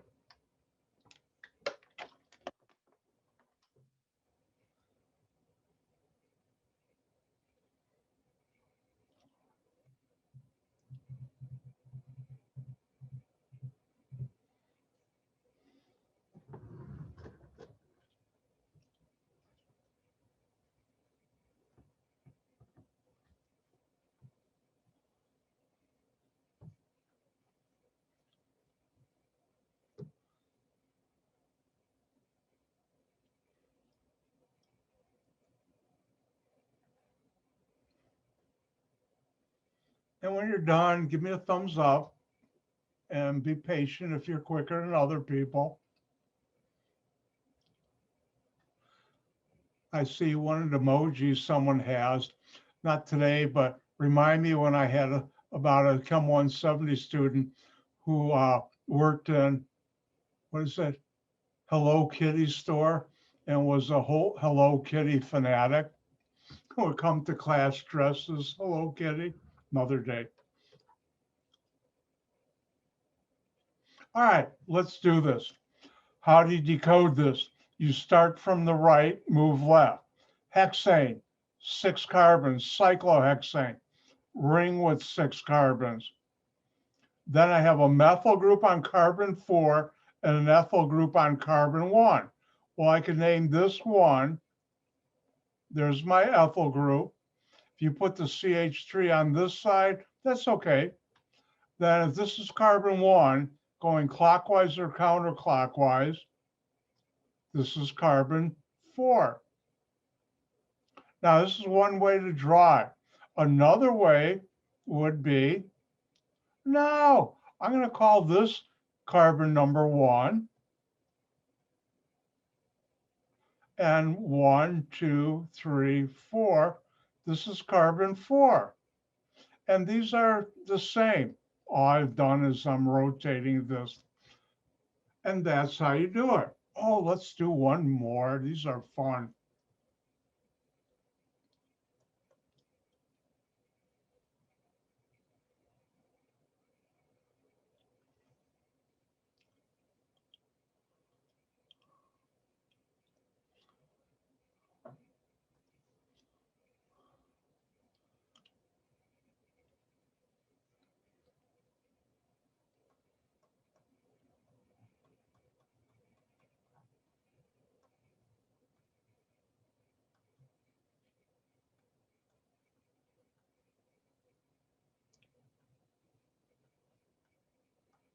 This one might be a little rough, but I'm going to see if you're up to the challenge. It's 1,1-dimethyl 3-isopropyl cyclohexane. Remember, di means 2.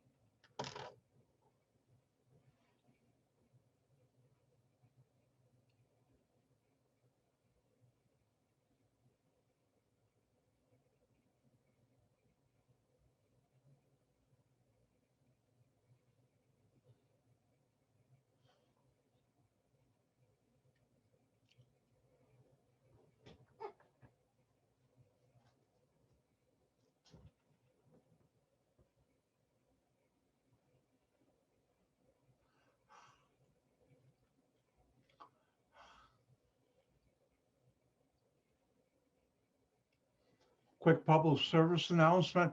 For those of you wearing glasses made in the last couple of years, if you go to Walmart and get their microfiber towels, the small ones, they make great glass cleaning. You don't have to buy the expensive ones from an optometrist. Ooh, that reminds me, this pair didn't come from there, but I have another couple other pairs. Zenny is a good place to get glasses from.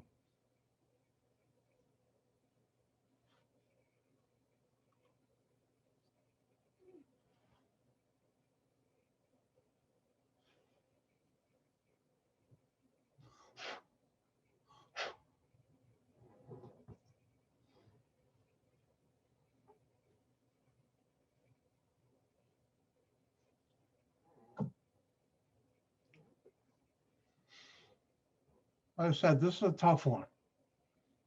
When you're done, give me a thumbs up or a smile.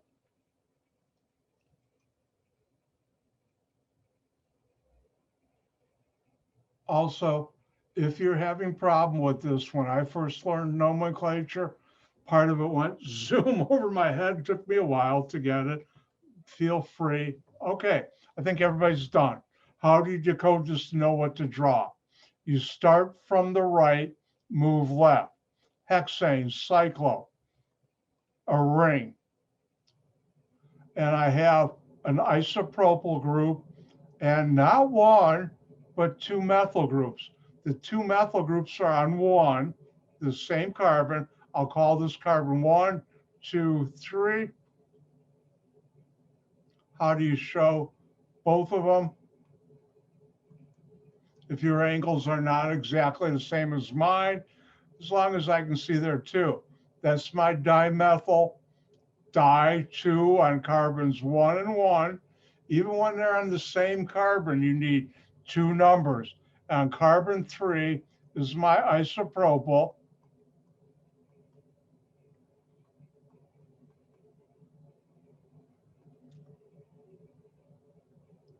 And that's one way of drawing it. Another way I could have drawn it, I could have said this is carbon 1. I think almost nobody would do this. 1, 2, 3.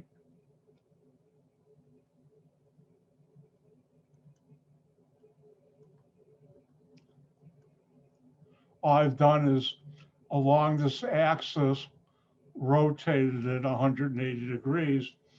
And there are many ways of drawing this.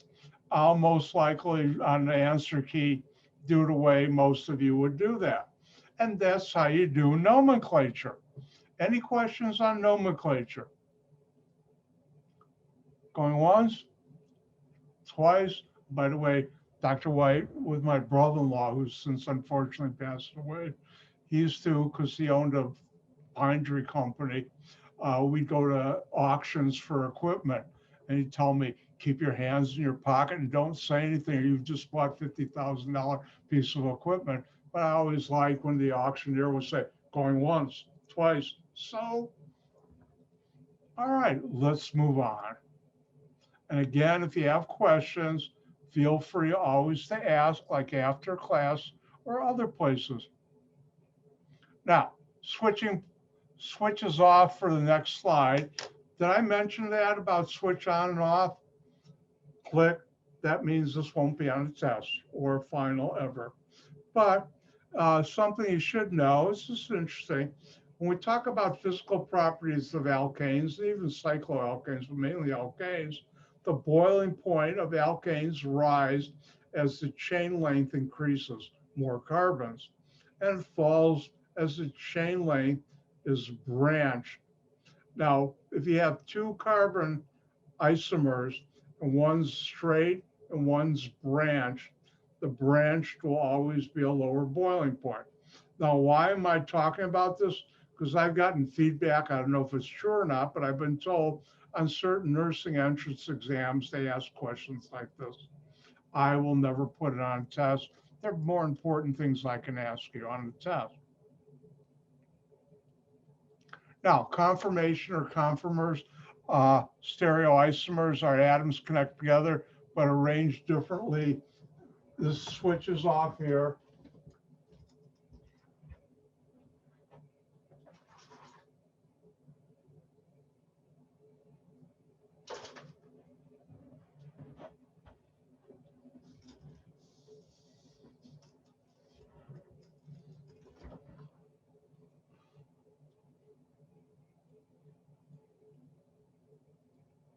And if we have a molecular model, switches off. This is butane, 1, 2, 3, 4. This is one conformation.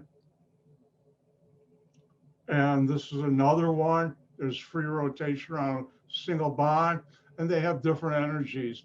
And conformations play an important role in our daily life, but I'm not going to cover it in this class. For you people, if it was a 2-semester, we'd be going into it in detail now. Now, when it comes to alkanes, the chemistry of alkanes to a synthetic organic chemist is boring to our world right now. This is probably one of the most important reactions I'll teach you. Now, in organic chemistry, I talked about functional groups. And if you look over here, you can see the door leading out of my office. That door, I'm sure, is different than the door you would go through coming into the chemistry building at ECC. In fact, I know it is. And it's probably different than your car door, but you know what car doors and other doors are used for, to get from one space to another where there's a barrier in between. Well, functional groups or in organic chemistry, we have what's called general reactions. When you have this kind of setup, the following will always give a certain type of product. And that makes organic chemistry quite fun to learn. And I'm going to be teaching you some general ones. Let's talk about the first one. Now I have it written here. If you have an alkane, and you react it with oxygen, you actually need a spark. It gives carbon dioxide, water, and I showed the heat, but for this class, I won't even talk about the heat. When you react an alkane with a spark and oxygen, and also cycloalkane gets CO2 and water, CO2, carbon dioxide. This is called combustion.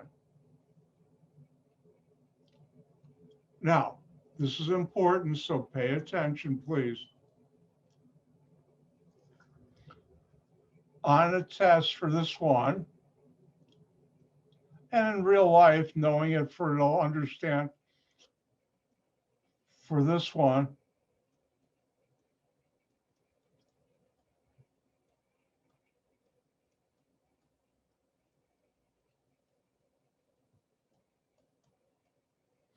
give the product or products, I'll put a bracket of parentheses, close parentheses if there's maybe more than one. It's a lazy way of writing two words at the same time. But before I do this, let me do a quick review. This is a chemical reaction. I have my chemical structures. Here we don't do empirical formulas like C5H10 or anything. We show structures. On the base of the arrow, these are called the reactants. I will never ask this on a test. Well, in this way, you should know what that is. But coming from industry, spending a good major part of my life, we also call this the starting materials.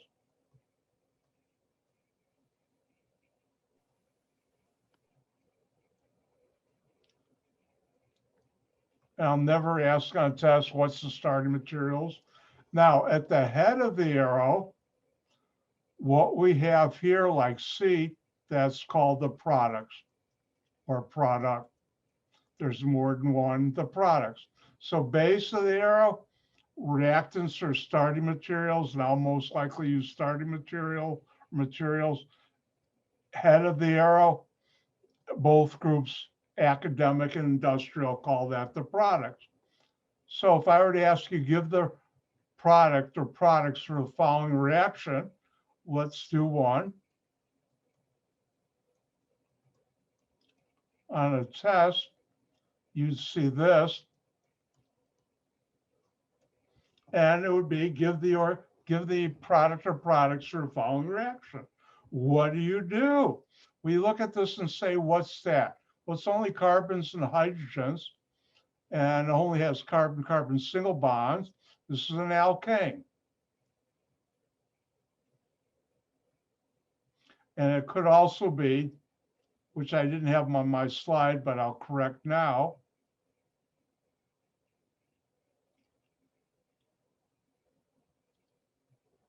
And I'm reacting it with oxygen. And from the slide I just showed you, you should know this gives water plus CO2, carbon dioxide. Doesn't matter if you put the CO2 first and the water second. The plus sign is like the word and in a chemical reaction. Therefore, if I have an alkane, which I have here, reacted with oxygen, what will I make? Water and carbon dioxide. You also make heat, which is an important thing, but for this class, we're only interested in the chemicals. Now, it's time for a special gift from Dr. White. Organic chemists are lazy. Yes, we are, and I'll admit it. And if we don't have to balance a chemical equation, we're looking at what are the product or products, then guess what? We don't. The only time organic chemists balance equations are if you need a balanced chemical equation to figure out the amount of chemicals you have to mix together, otherwise known in industry as a charge weight, to make a chemical reaction to go. In this class, you won't have to do it. By the way, Dr. White, and I'll show you later on near the end of the semester, I'll take you into a chemical plant by pictures, which most people have never seen. And I'll explain how I was able to do that. Dr. White has done charge weights where we're talking about hundreds of thousands of pounds. You won't do anything like that. So that means you never, ever have to balance a chemical equation in my class. Yay, for those of you who don't like balancing chemical equations. Now, on a test,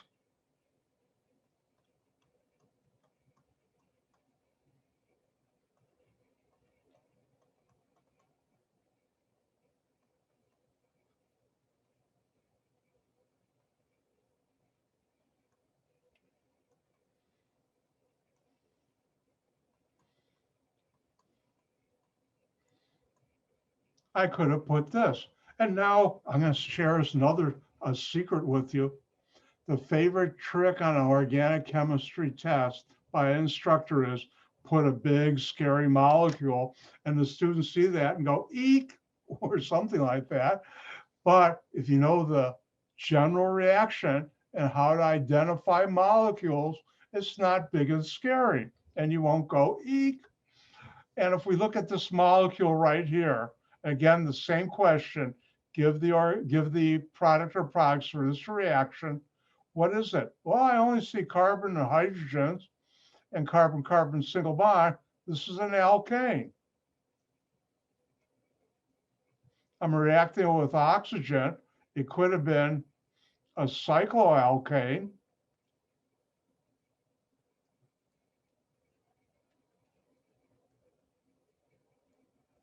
And what are the products? Water and carbon dioxide.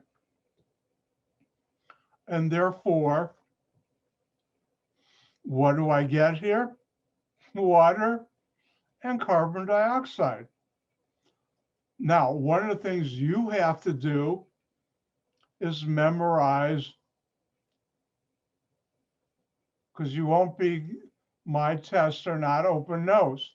I put things in my test to know if students have launched their notes or not, so please don't.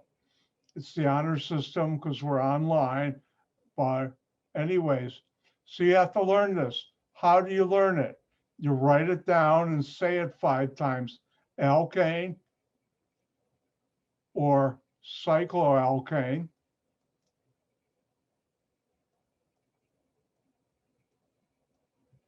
plus O2 gives water plus CO2. And you do it 5 more times and you'll have this burned in your brain. And maybe another time you try it a couple days later, do it a couple times and you do the practice problems.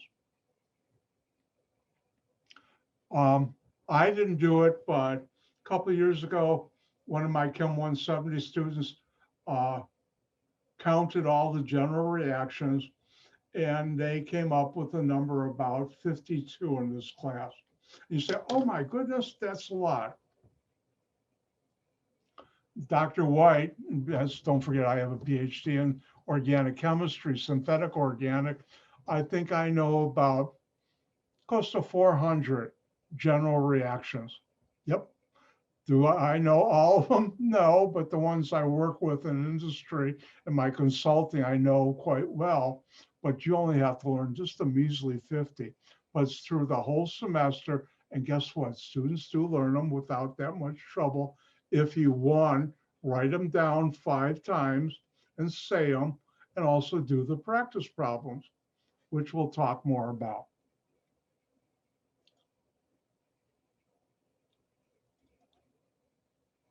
And it's time to share.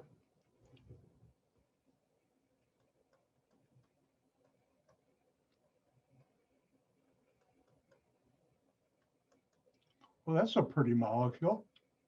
Now you know I'm an organic chemist. What would be the product or products for the following reaction? Your turn.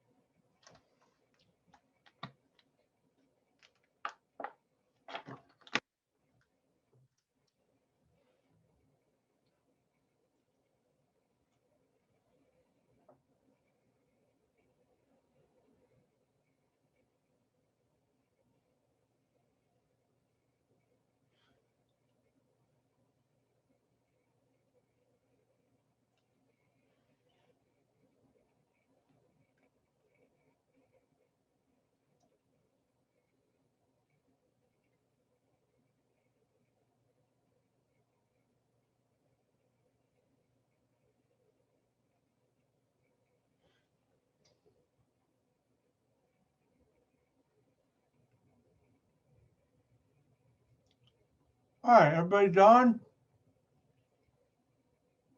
Okay, everybody's done. Let's take a look at this. And if I look at this molecule right here, what do I see? Carbon and hydrogen, single bonds, and carbon-carbon single bonds. That's an alkane. But it also could have been an cycloalkane.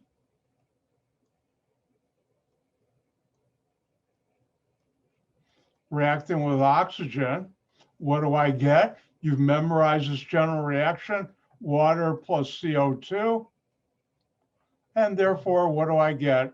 Water plus CO2. Now, one of the questions students will ask me is, do I have to write on a test the general reaction underneath? And the answer is no. In a lecture, I will always write it because it helps you learn it. Now, over the years, some of my very top best students I've ever had have written where I have a test and you have a number of points where you have reactions, give the product or products. They always write the general reaction underneath the question. And some of the best students I've ever had never write it. It's up to you, whichever works for you, do.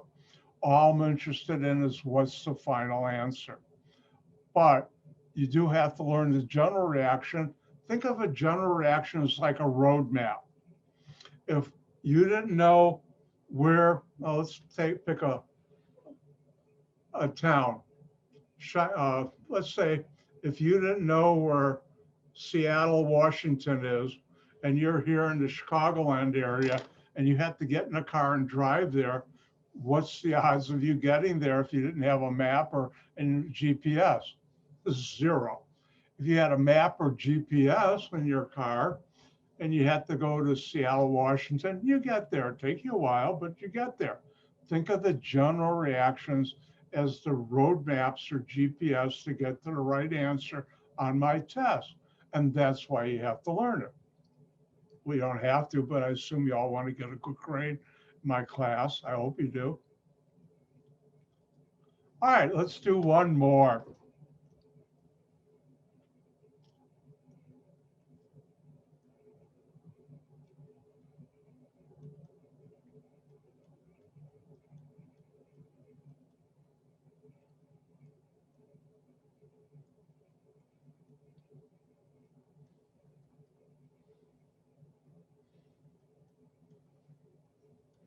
Give the product or products for the following reaction. By the way, this is an awful looking H. That's better. Actually,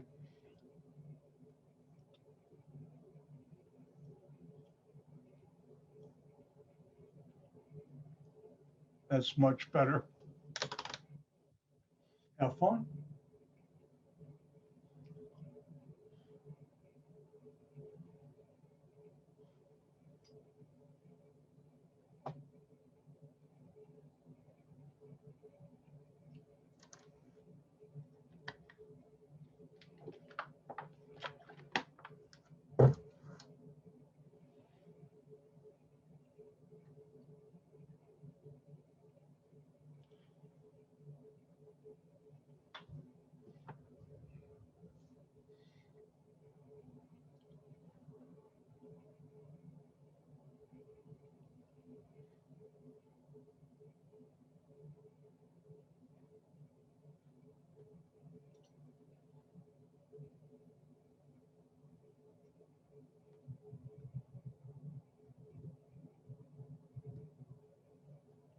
All right, I think everybody's done. Let's do this. What I have, ooh, a big scary molecule? No, it's a ring with alkyl groups.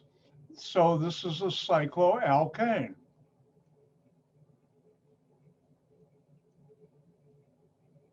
Reacting with oxygen, but it could have also been an alkane, which it's not, but it could have been. And what do I get? Water plus CO2. You put the CO2 first, that's okay. So what's the product here? Water plus CO2. And you also get heat, but that's not a chemical product the way I do it. And therefore, if I look at that, that's the product. Now, to an organic chemist, this is a boring reaction. Taking an alkane or cycloalkane and reacting with oxygen and spark or heat source to get water, CO2, and heat. However, right now in our world, it's one of the most important reactions. Why? Because that's what drives our car. That's what's heating my home or wherever you are living. And most of us have natural gas hot water heaters. I haven't run into anybody who has a smaller, it's more in Europe, electric water heater. And that's all powered by combustion. Also, if you have in your home, condo, or apartment a gas range and oven, you're doing combustion to make the flame to cook your food. Same thing for your barbecue. And wars have been fought and over, like the Gulf War, one of them, over who controls oil to make gasoline for energy to make our economies move. So it's not exciting, but it's so economically important. Hopefully sometime soon in my lifetime, and it's happening already at a real fast pace, that renewable energy sources like wind and solar will take over totally from gasoline and help eliminate pollution.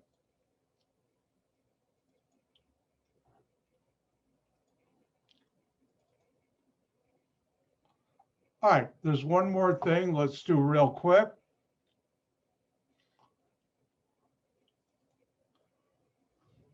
Where do you find alkanes in your daily life?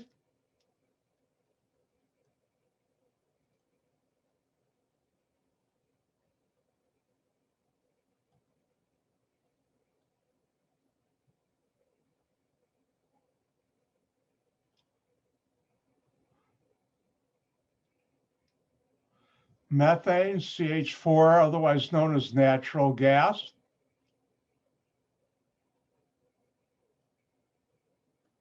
Is used for your stove, your furnace, your hot water heater.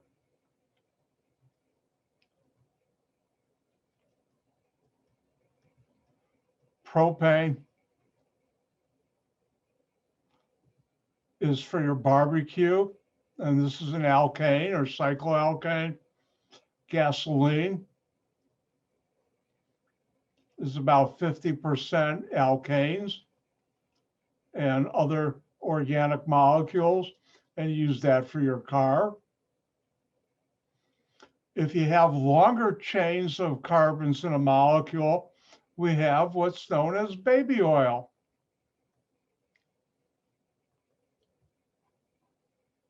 Give me about one more minute. And this is longer hydrocarbons. Even longer hydrocarbons is Vaseline, otherwise known as petroleum jelly. And finally, paraffin wax.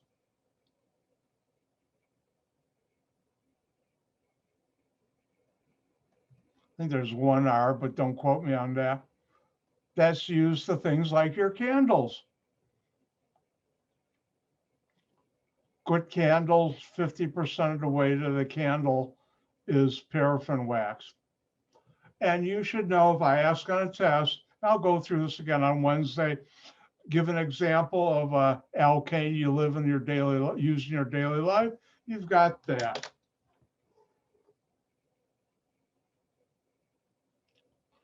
Give you another. I'll come back in a second. Those of you who haven't finished copying, I'll come back. Those of you who want to leave, I promise I went a minute or so over. I apologize. Remember, it's going to be a snowstorm out there. Make sure you have enough food. From the snowstorm of 67, I learned the hard way, and our parents, make sure you have enough food. Right now, I have about 2-3 weeks of food. I can not have to leave my house. Be safe. I'm going to say goodbye. Gang gesund. I'll see you on Wednesday. Please try and log in about a minute or two early. I'll open up Zoom about 10 minutes early, and I'll see you. Gang gesund. Be safe. If you have any questions, or as Spock would say, live long and prosper.